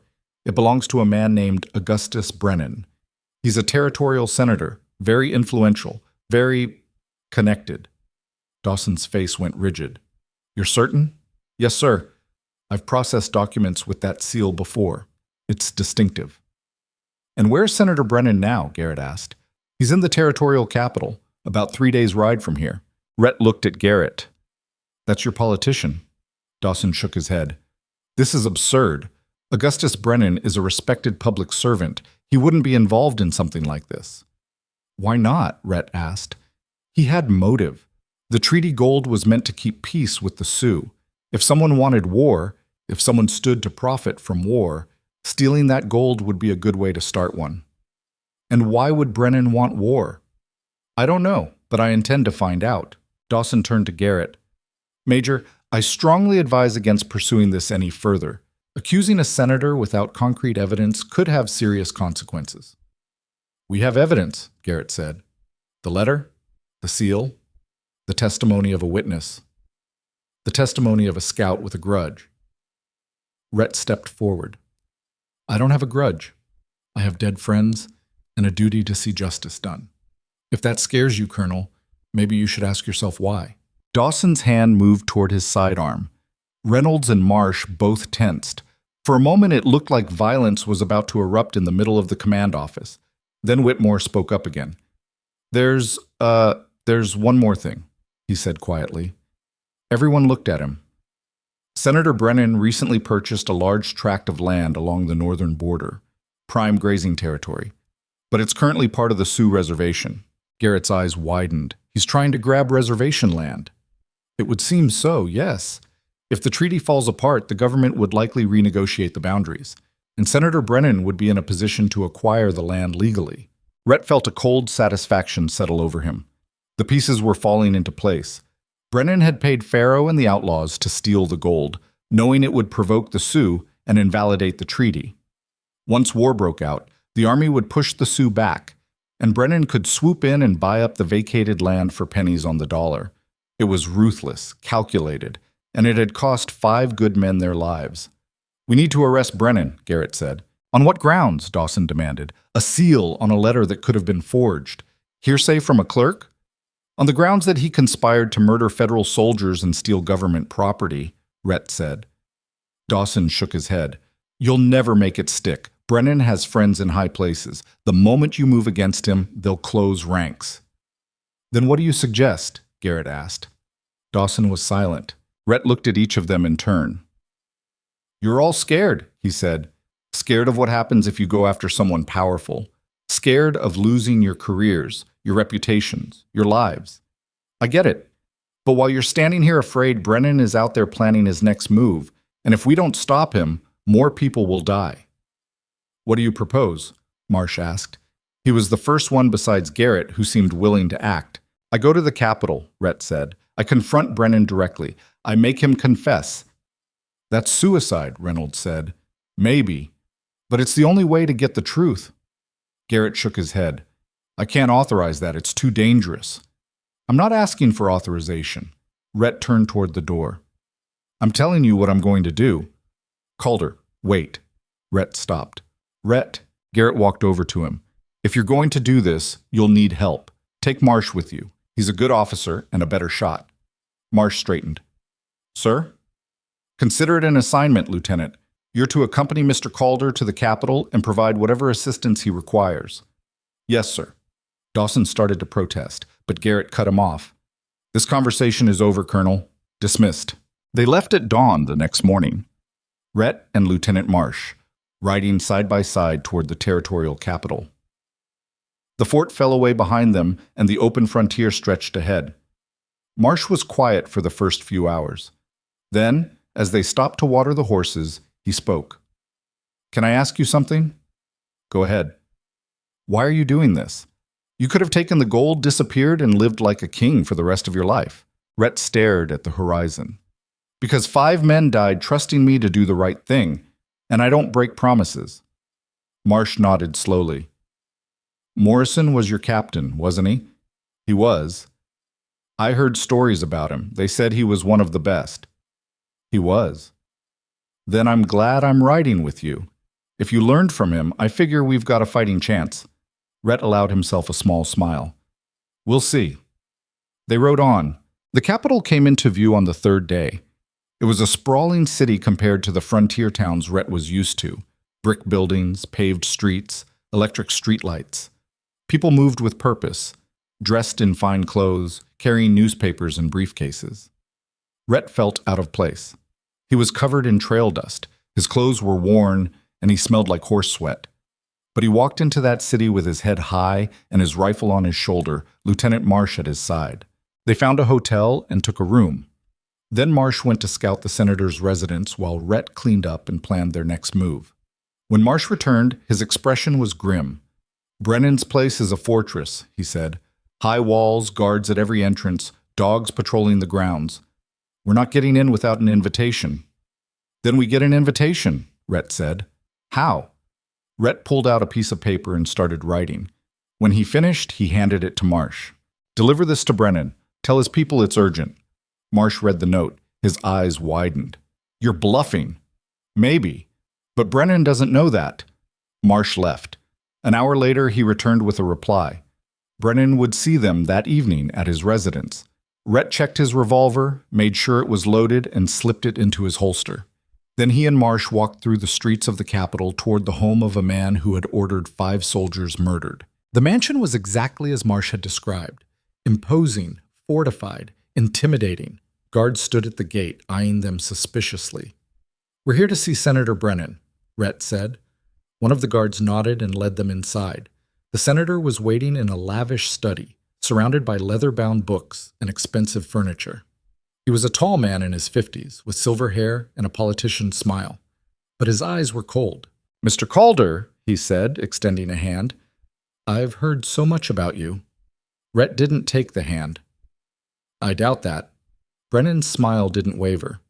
"Please, sit. Can I offer you a drink?" "I didn't come here for drinks." "No, I suppose you didn't." Brennan sat behind his desk and steepled his fingers. "You came here to accuse me of conspiracy and murder. Quite the accusation." "It's not an accusation. It's a fact." "Based on what? A letter with my seal? Anyone could have forged that." "Did they?" Brennan's smile finally faded. "Be very careful, Mr. Calder. You're making dangerous allegations against a man with considerable influence. 5 soldiers are dead. The gold they died protecting was stolen, and the man who orchestrated the whole thing was working for you." "Prove it," Rhett leaned forward. "I don't have to. You already know I'm right. The question is, what are you going to do about it?" Brennan stood and walked to the window. For a long moment, he said nothing. Then he spoke, his voice quiet. "Do you know what's wrong with this country, Mr. Calder? It's weak. We make treaties with savages, give them land that should belong to civilized people, and expect them to be grateful. Meanwhile, good men, white men, are forced to scrape by on nothing. So you decided to start a war. I decided to create an opportunity." Brennan turned to face him. "The Sioux were never going to honor that treaty. They were going to take the gold, buy weapons, and kill settlers. I simply accelerated the inevitable." "You murdered federal soldiers, casualties of progress." Rhett's hand moved to his gun, but Marsh grabbed his wrist. "Don't," Marsh whispered. "Not like this." Brennan laughed. "Your friend is smarter than you, Mr. Calder. You shoot me, and you'll hang. But if you walk out of here and forget this conversation ever happened, I'll make sure you're well compensated." "I don't want your money. Everyone wants money. Not me." Brennan's expression hardened. "Then what do you want?" "Justice." "Justice." Brennan shook his head. "Justice is a luxury for people who can afford it. Out here, survival is all that matters, and I intend to survive." He pulled a cord on the wall. A bell rang somewhere in the house. Moments later, the door burst open and 6 armed men poured into the room. Rhett and Marsh were surrounded. Brennan smiled. "I gave you a chance to walk away, Mr. Calder. You should have taken it." Rhett's hand was already on his revolver when Marsh spoke quietly beside him. 6 guns. 2 of us. Don't." The armed men spread out in a semicircle, their weapons trained on Rhett and Marsh. They were professionals, hired guns who knew how to handle themselves. Rhett recognized the type. Cold eyes, steady hands, no hesitation. Brennan walked behind his desk and sat down, his composure completely restored. "Gentlemen, please relieve our guests of their weapons." 2 of the guards stepped forward. One reached for Rhett's revolver. Rhett didn't resist. Fighting now would be suicide, and dead men couldn't bring murderers to justice. He let them take his gun, then his rifle. Marsh surrendered his sidearm without protest. "Smart choice," Brennan said. "Now, we're going to have a conversation about what happens next." "You mean the part where you kill us?"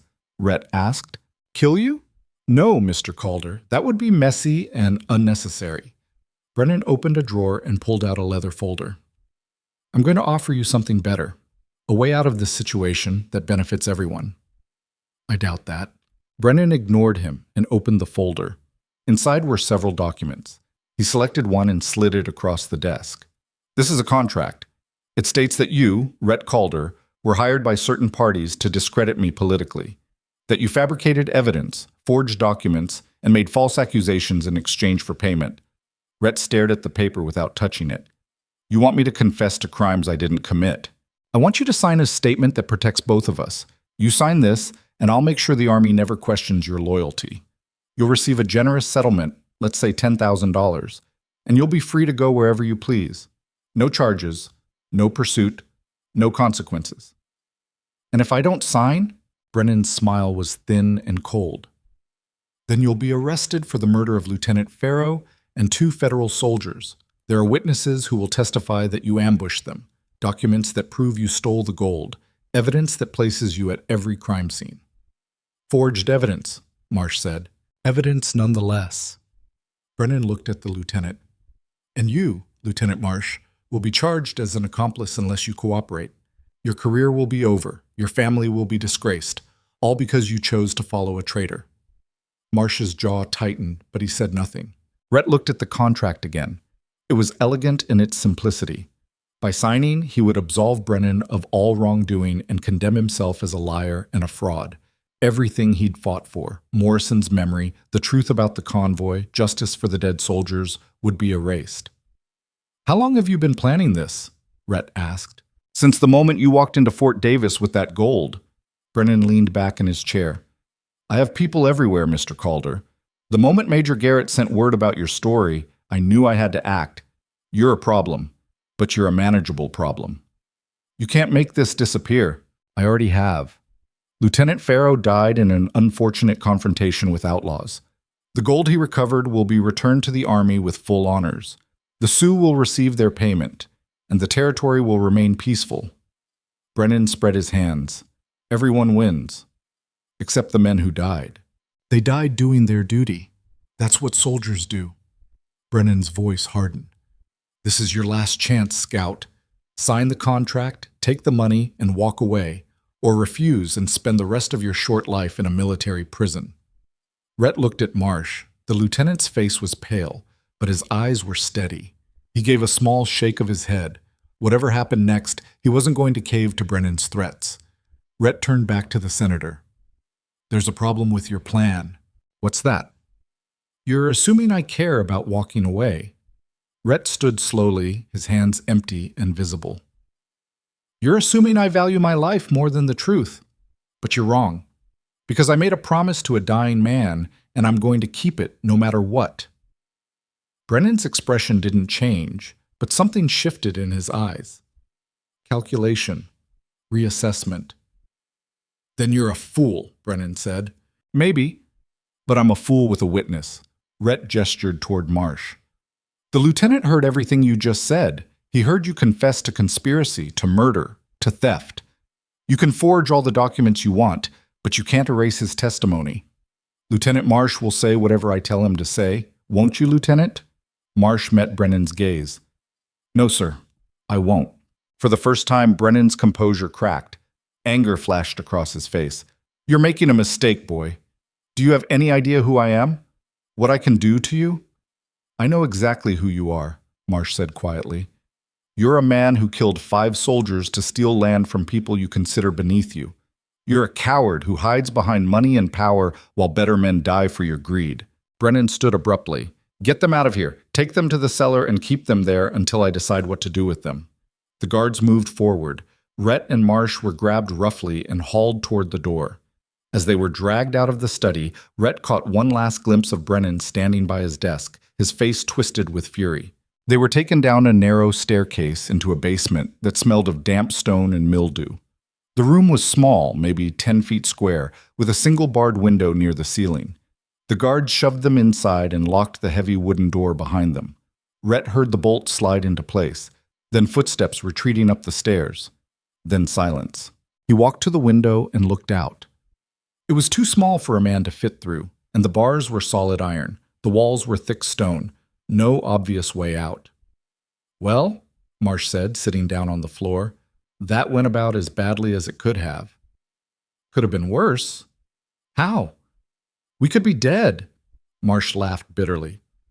"Give it time. I don't think Brennan's planning to keep us around." Rhett examined the door. It was heavy oak, reinforced with iron bands. The hinges were on the outside, which meant they couldn't be removed from inside. He pressed his shoulder against it experimentally. It didn't budge. "What are you doing?" Marsh asked. "Looking for a way out." "There isn't one. This is a holding cell. Brennan probably uses it for people who need to disappear quietly." Rhett turned and studied the room more carefully. There was nothing inside except dust and cobwebs. No furniture, no tools, no loose stones in the walls. Whoever had designed this place had done it well. He sat down next to Marsh and leaned against the wall. "Tell me about Brennan." "What do you want to know?" "Everything. How long has he been a senator? Who are his allies? What's his weakness?" Marsh thought for a moment. "He's been in office for 6 years. Before that, he was a land speculator, made a fortune buying and selling frontier property. He's connected to half the powerful men in the territory, judges, army officers, business owners. If he says jump, they ask how high." "What about enemies?" "Plenty, but they're all too scared to move against him. Anyone who tries ends up ruined or dead." "What about the governor?" "Weak. Brennan basically controls him through bribes and blackmail." Rhett was quiet for a moment. "Then we need to go higher." "Higher than the governor?" "Federal. If we can get word to Washington, to someone who isn't in Brennan's pocket, we might have a chance." "And how exactly do you plan to do that from a locked cellar?" "I'm working on it." Hours passed. The light through the window faded from afternoon gold to evening gray. Rhett paced the room, checking every corner, every stone, every inch of the door. He found nothing useful. Marsh watched him for a while, then spoke. "Can I ask you something?" "Sure." "Why didn't you just sign the contract, take the money and disappear? No one would have blamed you." Rhett stopped pacing.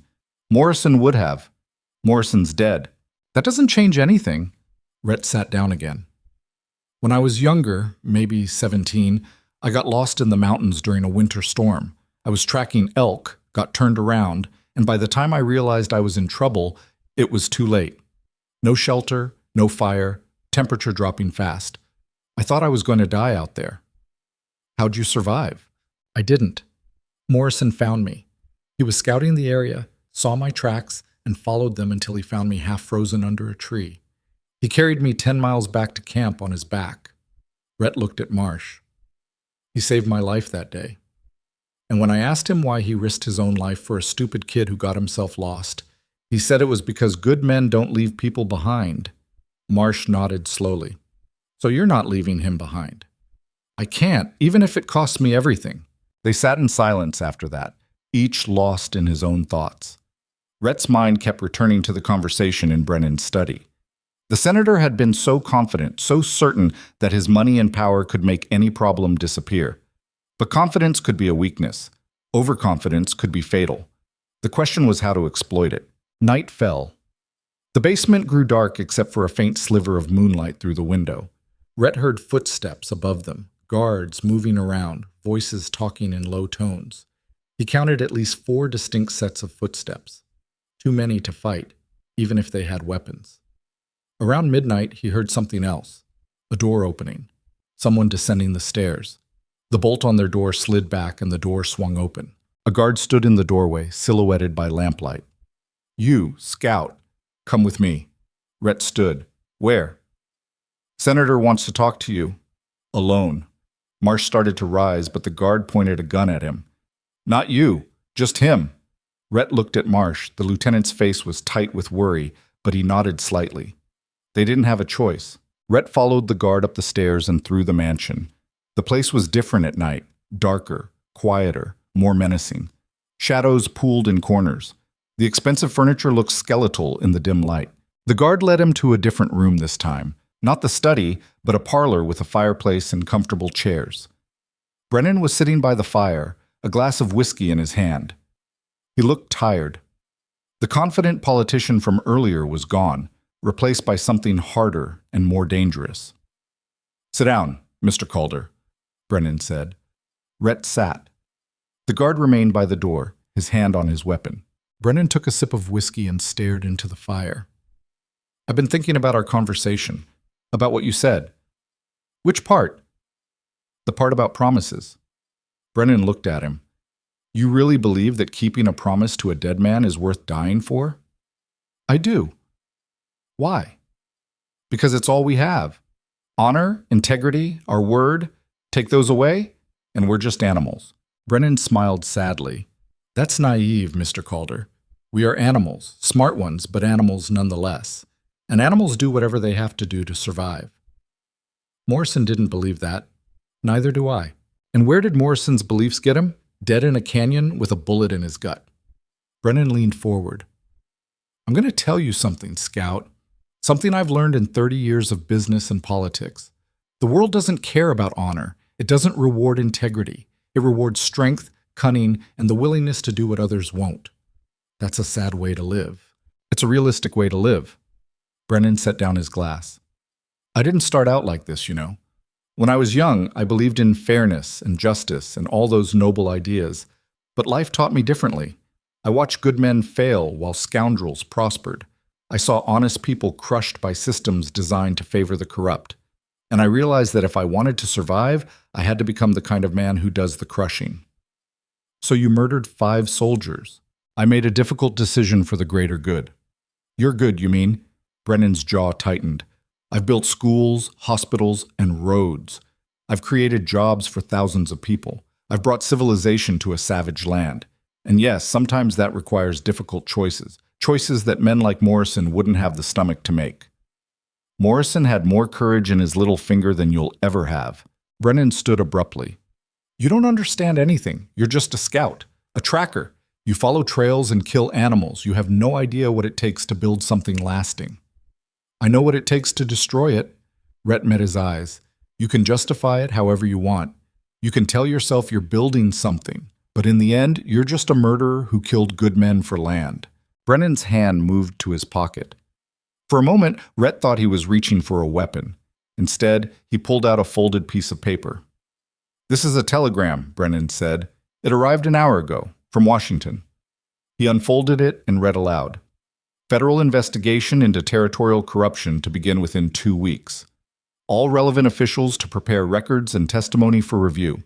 Signed, Department of the Interior. Brennan crumpled the paper and threw it into the fire. Someone in the Capitol sent word about you, about the gold, about the allegations against me, and now Washington is getting involved. Rhett felt a surge of hope. You're finished. Maybe. Or maybe I still have time to clean up this mess. Brennan turned to the guard. Bring the lieutenant up here. The guard left. A few minutes later, he returned with Marsh. The lieutenant's hands were bound, and there was a fresh bruise on his cheek. They'd roughed him up on the way. Brennan picked up a revolver from the mantel and checked the cylinder. Here's what's going to happen. I'm going to give you one last chance to sign that contract. If you refuse, I'm going to shoot Lieutenant Marsh in the head. Then I'm going to shoot you. By the time anyone finds your bodies, I'll have arranged for evidence proving you were working with outlaws to frame me. The federal investigation will find nothing. You'd kill a federal officer? Marsh asked. I've killed better men for less. Brennan cocked the hammer. What's your answer, Scout? Rhett looked at Marsh. The lieutenant's face was pale, but there was no fear in his eyes, just resignation and a quiet kind of courage.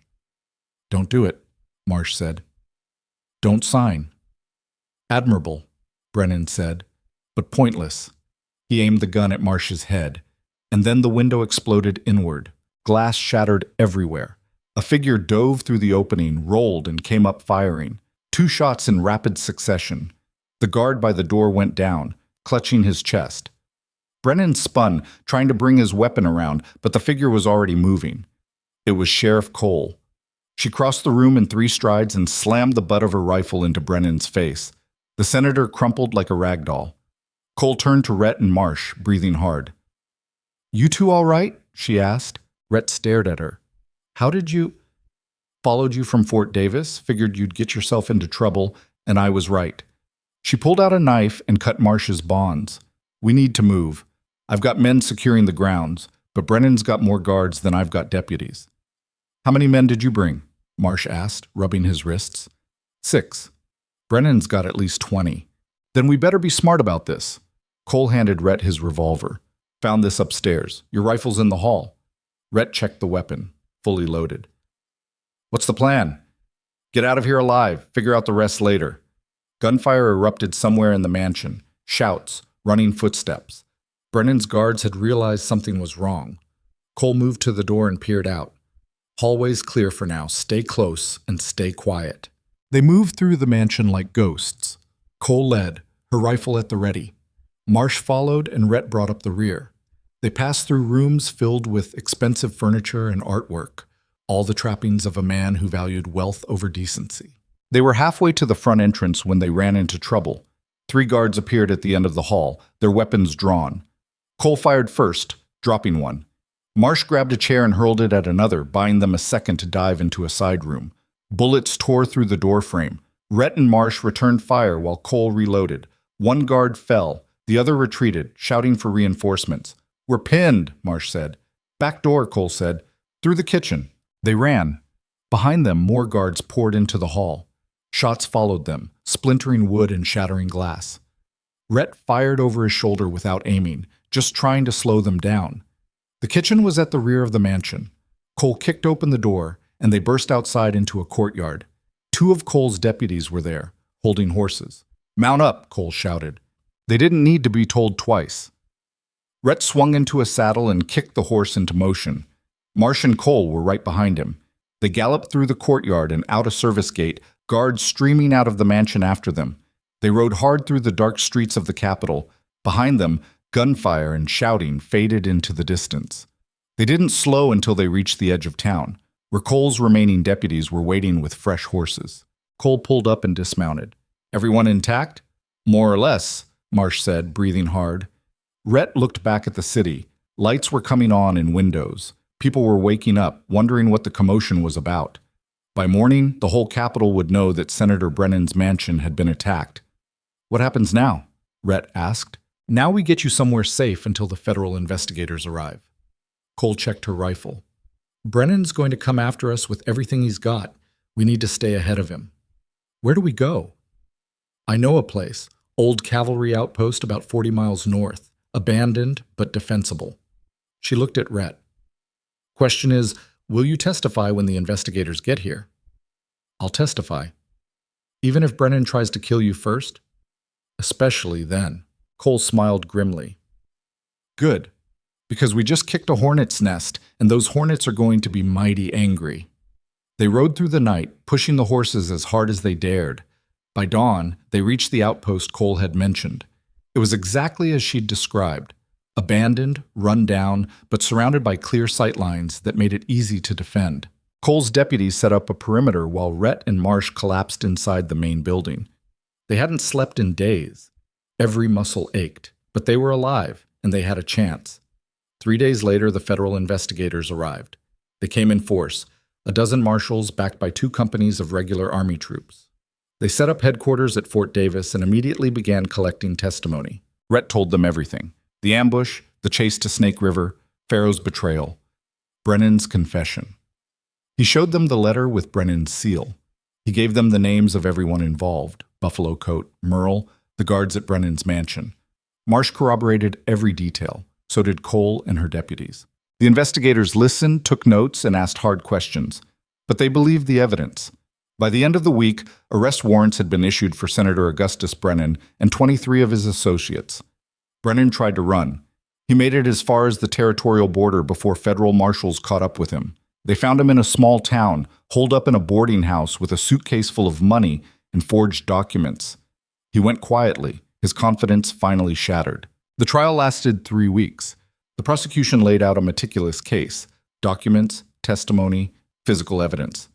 They proved that Brennan had conspired with Pharaoh and the outlaws to steal the gold, that he'd ordered the murder of federal soldiers, and that he'd tried to cover it up by framing Rhett.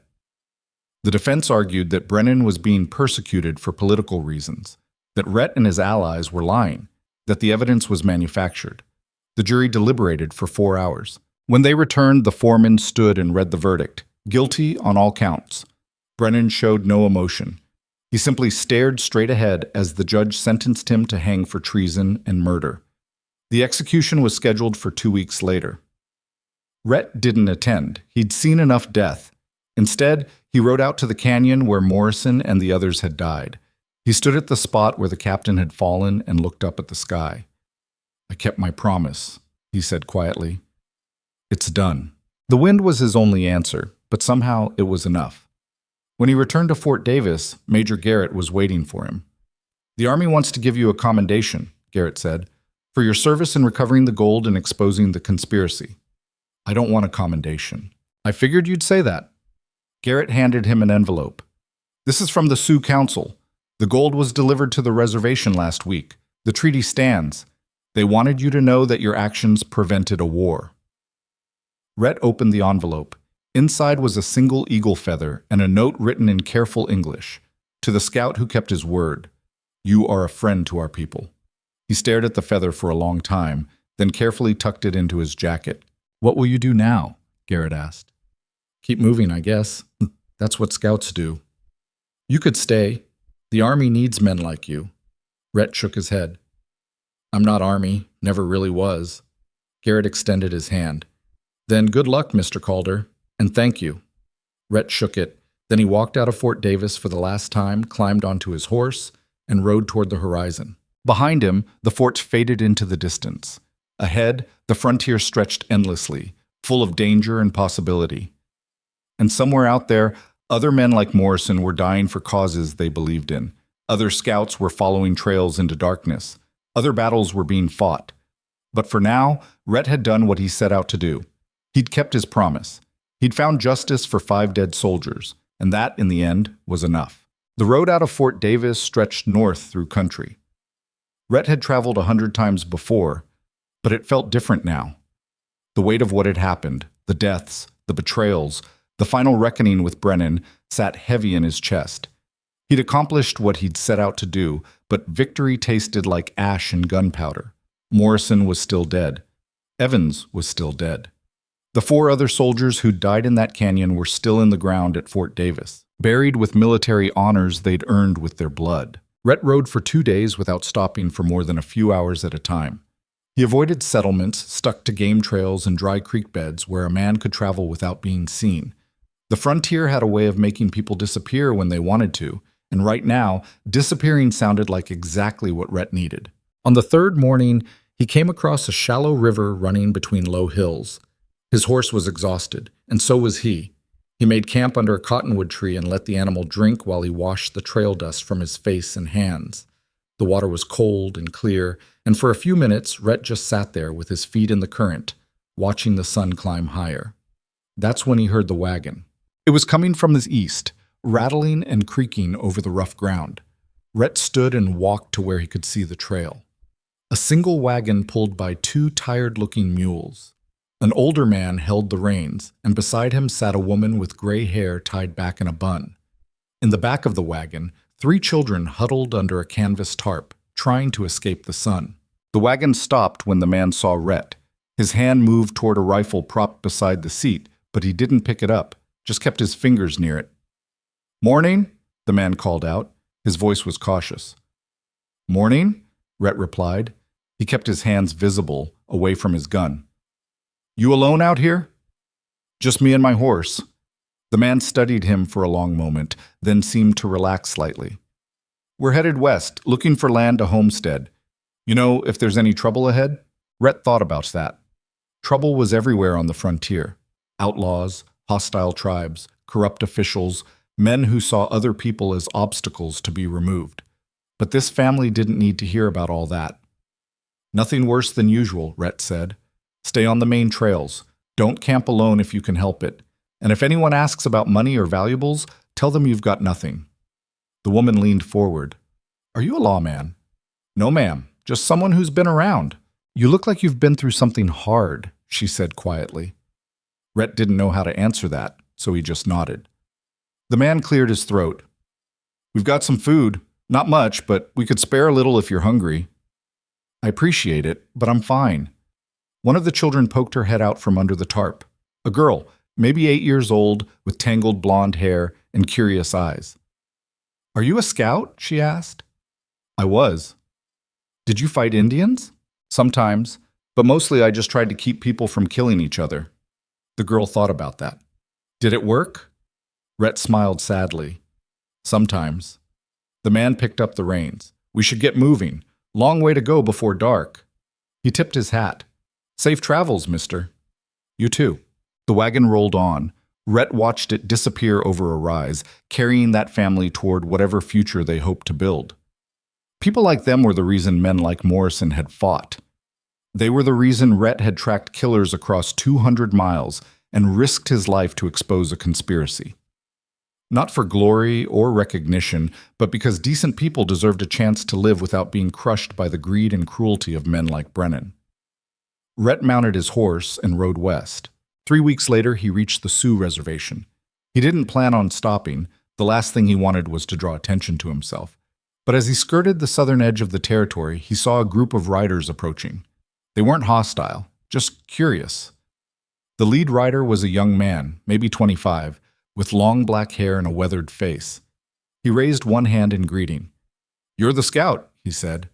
It wasn't a question. Rhett reined in his horse. "Word travels fast. The council wanted to meet you, to thank you." "That's not necessary." "They think it is." The young man gestured toward the cluster of lodges visible in the distance. "Will you come?" Rhett hesitated. He'd spent years moving between two worlds, the white settlements and the tribal lands, and he'd never fully belonged to either. But these people had received the gold he'd fought to recover. The treaty he'd helped preserve was keeping them alive, at least for now. "All right," he said, but I can't stay long." The young man smiled. "We won't keep you." The reservation was bigger than Rhett expected. Dozens of lodges arranged in careful patterns, cook fires sending up thin columns of smoke, children playing near the river. It wasn't prosperous. The land the government had given them was marginal at best. But it was theirs, and they were making it work. The council met him in the center of the camp. 5 elders, their faces lined with age and experience, sat in a semicircle. The young man who'd brought Rhett gestured for him to sit. "You are Rhett Calder," one of the elders said. His voice was deep and measured. "I am. The soldier Morrison spoke of you before he died. He sent word to us through a messenger, telling us what had happened. He said you would bring back what was stolen." Rhett hadn't known that. Morrison must have sent the message before the convoy left, as a precaution. The thought of it, the captain's careful planning even in the face of danger, made Rhett's throat tight. "I did what I could," Rhett said. "You did more than that." The elder reached into a pouch at his side and pulled out the eagle feather Rhett had received at Fort Davis. "We sent you this to honor your actions, but there is something else we wish to give you." Another elder stood and walked to Rhett. He carried a leather cord with a small stone pendant, turquoise, carved in the shape of a bear. "This belonged to my brother," the elder said. "He was a scout, like you. He died protecting our people from men who wanted to take our land. I think he would want you to have it." Rhett took the pendant carefully. The stone was smooth and cool in his palm. "I can't accept this." "You can, and you will." The elder placed a hand on Rhett's shoulder. "You are a bridge between worlds. You speak our language. You understand our ways. But you also understand the white man's world. Men like you are rare. Men like you are needed. I don't know if I'll ever come back this way." "Then carry that stone with you. Let it remind you that there are people who remember what you did, who are alive because you kept your word." Rhett slipped the cord over his head. The pendant settled against his chest, next to the eagle feather tucked in his jacket.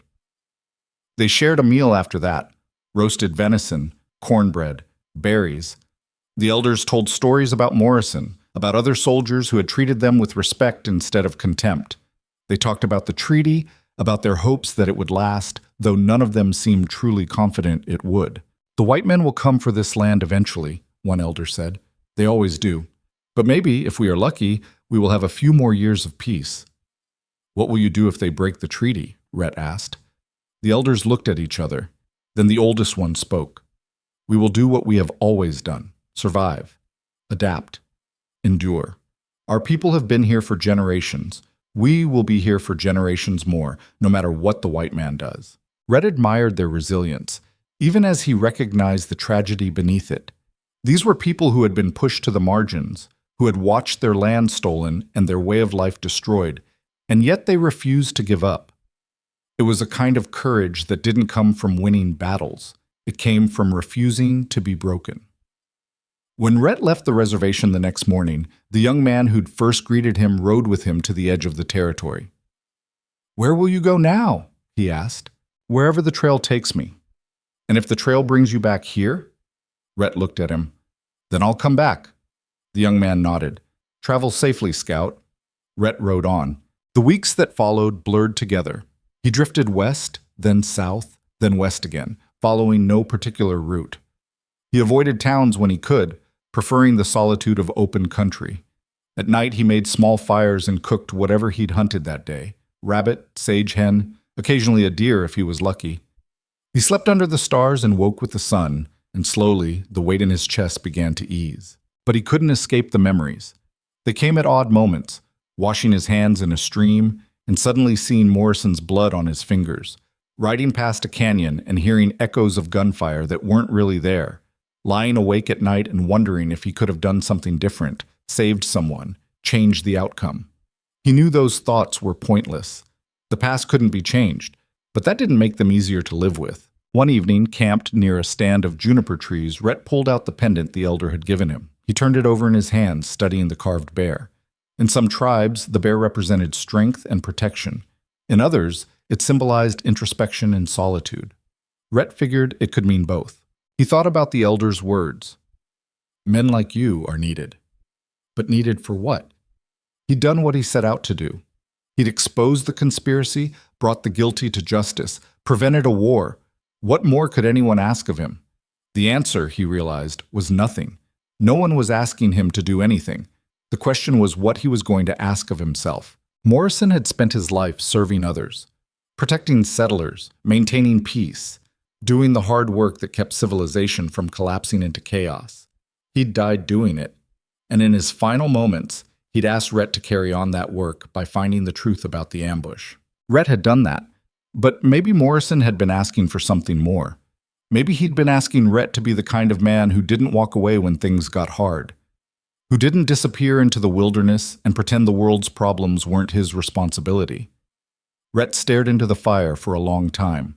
Then he stood, kicked dirt over the flames, and mounted his horse. 2 days later, he rode into a small settlement called Broken Creek.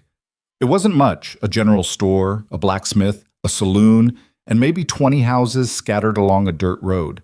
The kind of place that survived on the edge of nowhere through sheer stubbornness. Rhett tied his horse outside the general store and went inside. The proprietor was a middle-aged man with a round face and nervous eyes. "Help you?" he asked. "Just need some supplies: flour, beans, coffee if you've got it." "I've got it." The man started gathering items. "You passing through?" "That's the idea." "Might want to pass through quick. We've been having trouble." Rhett looked up. "What kind of trouble?" "Ranchers to the north think they own everything. Been pushing people off their land, burning homesteads. Sheriff won't do anything because the ranchers pay him. Last week, they killed a man who tried to stand up to them." "Why don't people fight back?" "With what? Most folks here are farmers and shopkeepers. They're not gunfighters." The proprietor wrapped the supplies in paper and set them on the counter. "That'll be $2. Rhett paid him and picked up the bundle. He was halfway to the door when he stopped.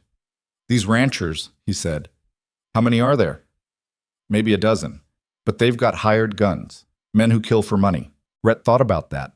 He thought about the family in the wagon, heading west to find land. He thought about the Sioux elders, fighting to hold on to what little they had left. He thought about Morrison, dying with a bullet in his gut because he'd refused to let injustice stand. He set the bundle back down on the counter. "Where can I find the sheriff?" he asked. The proprietor's eyes widened. "You're not thinking of getting involved?" "Just answer the question." "Office is down the street, but like I said, he's on the rancher's payroll. He won't help you." "I'm not looking for help." Rhett walked out of the store and down the street to the sheriff's office. It was a small building with barred windows and a tin star nailed to the door. He pushed it open and went inside. The sheriff was sitting behind a desk, his boots propped up, reading a newspaper. He was a big man, soft around the middle, with a drooping mustache and lazy eyes. He looked up when Rhett entered. "Help you?" he asked, not bothering to take his feet off the desk. I hear you've got a problem with ranchers terrorizing homesteaders. The sheriff's expression didn't change. That's not how I'd describe it. How would you describe it? Business dispute. Nothing for strangers to worry about. 5 people are dead. That's more than a business dispute. The sheriff finally lowered his feet and sat forward. Who the hell are you? Someone who thinks sheriffs should do their jobs. The sheriff stood slowly. He was tall, probably 6'3", and used to intimidating people with his size. You need to leave, now. Make me. The sheriff's hand moved toward his gun. Rhett was faster. He drew his revolver and aimed it at the sheriff's chest before the man's fingers even touched his holster. I wouldn't, Rhett said quietly. The sheriff froze. Sweat beaded on his forehead. You're making a big mistake, friend. I've made bigger. Rhett gestured toward the gun. Take it out, slow, 2 fingers. Set it on the desk. The sheriff did as he was told, his face red with anger and humiliation. Now sit down, Rhett said. The sheriff sat. Here's what's going to happen, Rhett said. You're going to tell me everything about these ranchers, how many there are, where they operate, who their leaders are. And then you're going to stay out of my way while I deal with them. You can't deal with them. They've got 20 guns. Then I'll need to be smart about it.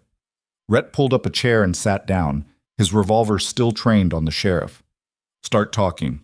It took an hour, but Rhett got the whole story. The ranchers were led by 2 brothers named Hackett. They'd bought up land cheap during a drought, then used intimidation and violence to expand their holdings. Anyone who wouldn't sell got burned out or killed. The sheriff turned a blind eye because the Hacketts paid him $500 a month. They're planning another raid tonight, the sheriff said reluctantly. Homestead about 5 miles east, family named Carter. The Hacketts want them gone by morning. How many men will they send? 6, maybe 8. Rhett stood and walked to the door. You're going to stay here tonight.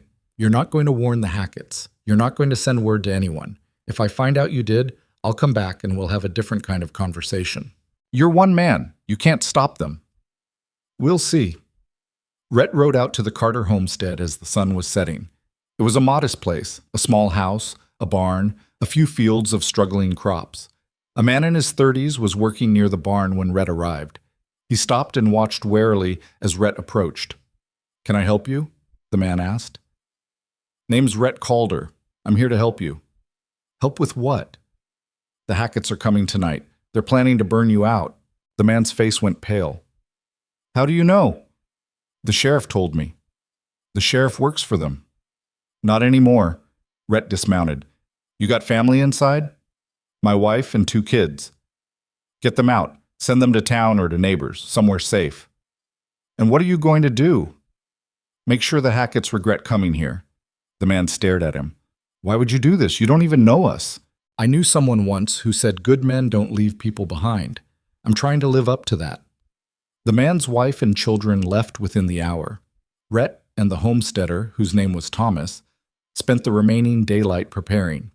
They set up positions near the barn and the house where they'd have clear fields of fire.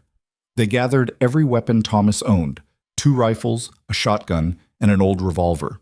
It wasn't much, but it would have to do. You ever been in a fight? Rhett asked. Not like this. Stay calm. Pick your targets. Don't waste ammunition. And if things go bad, run. What about you? I'll be fine. They waited.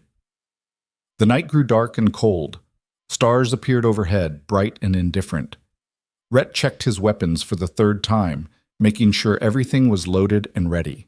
Beside him, Thomas sat with the shotgun across his lap, trying not to look as terrified as he obviously was. Can I ask you something? Thomas said. Sure. Why are you really doing this? There's got to be easier ways to make a living. Rhett thought about that. A few weeks ago, I watched 5 men die because of someone else's greed. I tracked down the people responsible and made sure they paid for it. But the thing is, stopping one bad man doesn't stop all the others. There's always going to be someone like the Hacketts, someone who thinks power gives them the right to hurt people. And if no one stands up to them, they just keep doing it. So you're going to stand up to all of them. Just the ones I run into. Thomas shook his head. You're either crazy or the bravest man I've ever met. Probably both. Around midnight, they heard horses. Rhett counted 8 riders approaching from the west. They came slowly, confidently, like men who'd done this before and knew there'd be no resistance. "Wait until they're close," Rhett whispered. "Let them think we're not here." The riders spread out as they approached the homestead. 2 headed for the barn, 3 toward the house, and 3 stayed back with torches. They were planning to burn both buildings at once. Rhett waited until the first rider dismounted near the barn. Then he fired.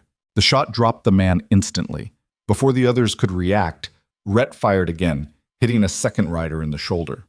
Thomas opened up with the shotgun, the blast echoing across the homestead. One of the torch carriers went down, his horse bolting. The remaining riders scattered, looking for cover. Rhett moved positions, running low to the house. He fired from a window, forcing 2 riders to take cover behind a water trough. Thomas kept shooting from the barn, his shots wild but effective at keeping the attackers pinned. For several minutes, it was chaos. Gunfire, shouting, horses screaming. Rhett's world narrowed to targets and timing. He wasn't thinking about Morrison or Brennan or the canyon anymore. He was just a scout doing what scouts did, surviving. One of the riders tried to rush the house.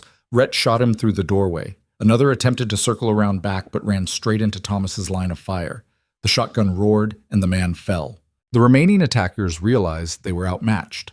They retreated, dragging 2 wounded men with them. Within minutes, the homestead was quiet again, except for the ringing in Rhett's ears and the sound of Thomas breathing hard in the barn. Rhett walked out into the open, his rifle ready. 3 bodies lay scattered around the property. The rest had fled.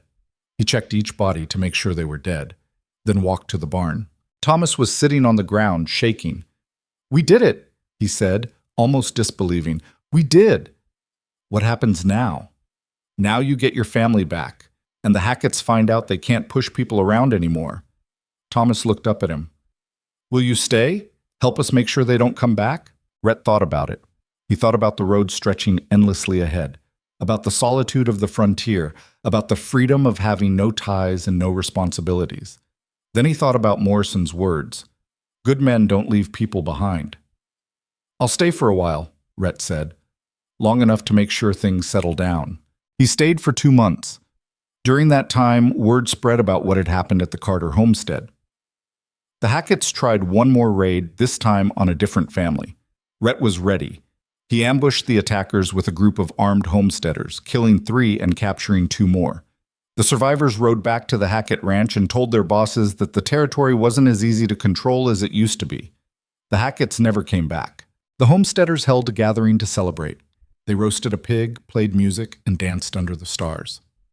Thomas insisted that Rhett attend, though he spent most of the evening sitting on the edge of the celebration, watching. Thomas sat down beside him with 2 cups of whiskey. "You look like you're at a funeral instead of a party," Thomas said. "Just thinking." "About what?" "About how temporary this all is. We stopped the Hacketts, but there'll be others. There always are. Maybe. But right now, tonight, people are safe. Kids are playing. Families are together. That's because of what you did." Rhett took a sip of whiskey. "I didn't do it alone." "No, but you started it. You showed people they didn't have to be victims." Thomas clinked his cup against Rhett's. "That matters." Rhett supposed it did. The next morning, he saddled his horse and prepared to leave. A crowd had gathered, Thomas and his family, other homesteaders, even a few people from town. They thanked him, shook his hand, offered him money he refused. "Where will you go?" Thomas asked. "Don't know yet. Just somewhere. You'll always have a place here if you need it." "I appreciate that." Rhett climbed into the saddle. The morning sun was just breaking over the hills, painting the world in shades of gold. He looked at the faces of the people who'd gathered, ordinary people trying to build ordinary lives in an extraordinary place, and he felt something he hadn't felt in a long time. Not pride exactly, not satisfaction, just a quiet sense that maybe, in some small way, he was doing what he was supposed to be doing. He turned his horse and rode west. The frontier stretched ahead of him, vast and unforgiving. There would be more corrupt officials, more violent men, more families in need of help. The work would never be finished. But that was all right. Morrison had understood that. You didn't fight for a final victory. You fought for the temporary peace, the small triumph, the life saved today even if it would be threatened again tomorrow. As Rhett rode, He reached up and touched the turquoise pendant hanging around his neck. The carved bear felt warm against his chest. Behind him, the past was full of ghosts and regrets. Ahead, the future was uncertain and dangerous. But right here, right now, in this moment between what had been and what would be, Rhett Calder was exactly where he needed to be. A scout, a protector, a man who kept his promises and stood between the innocent and those who would do them harm. The trail wound through hills and valleys, past rivers and canyons, through land that had been fought over and died for since the first white men arrived. Some people said the frontier was closing, that civilization was finally winning against the wilderness. But Rhett knew better. The frontier wasn't a place. It was a state of mind.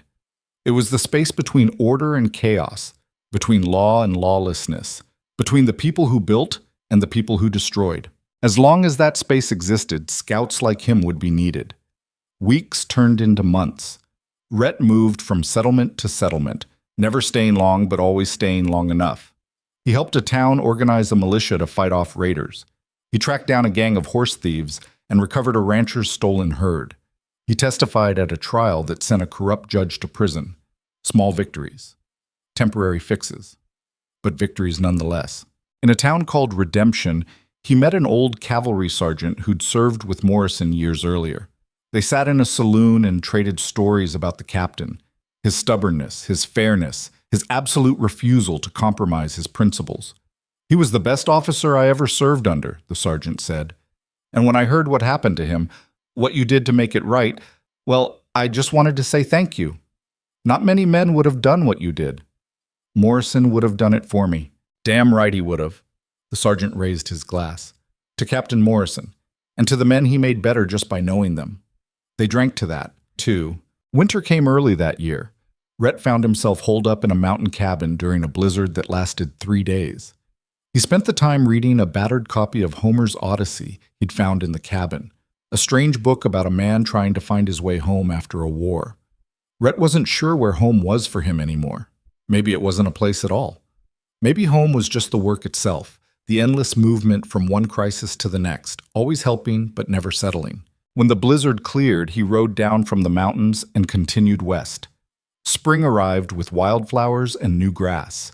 Rhett passed through country he'd never seen before. Red rock canyons, forests of pine, meadows so green they hurt to look at.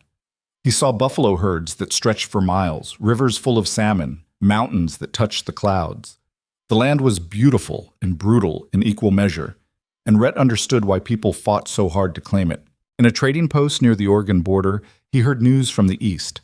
Senator Brennan had been hanged 2 months earlier. The execution had been public, attended by hundreds of people. Some had cheered, others had protested, claiming Brennan was a victim of federal overreach. But the verdict had stood, and justice, however imperfect, had been served. Rhett felt nothing when he heard the news. No satisfaction, no relief. Brennan's death didn't bring back Morrison or any of the others.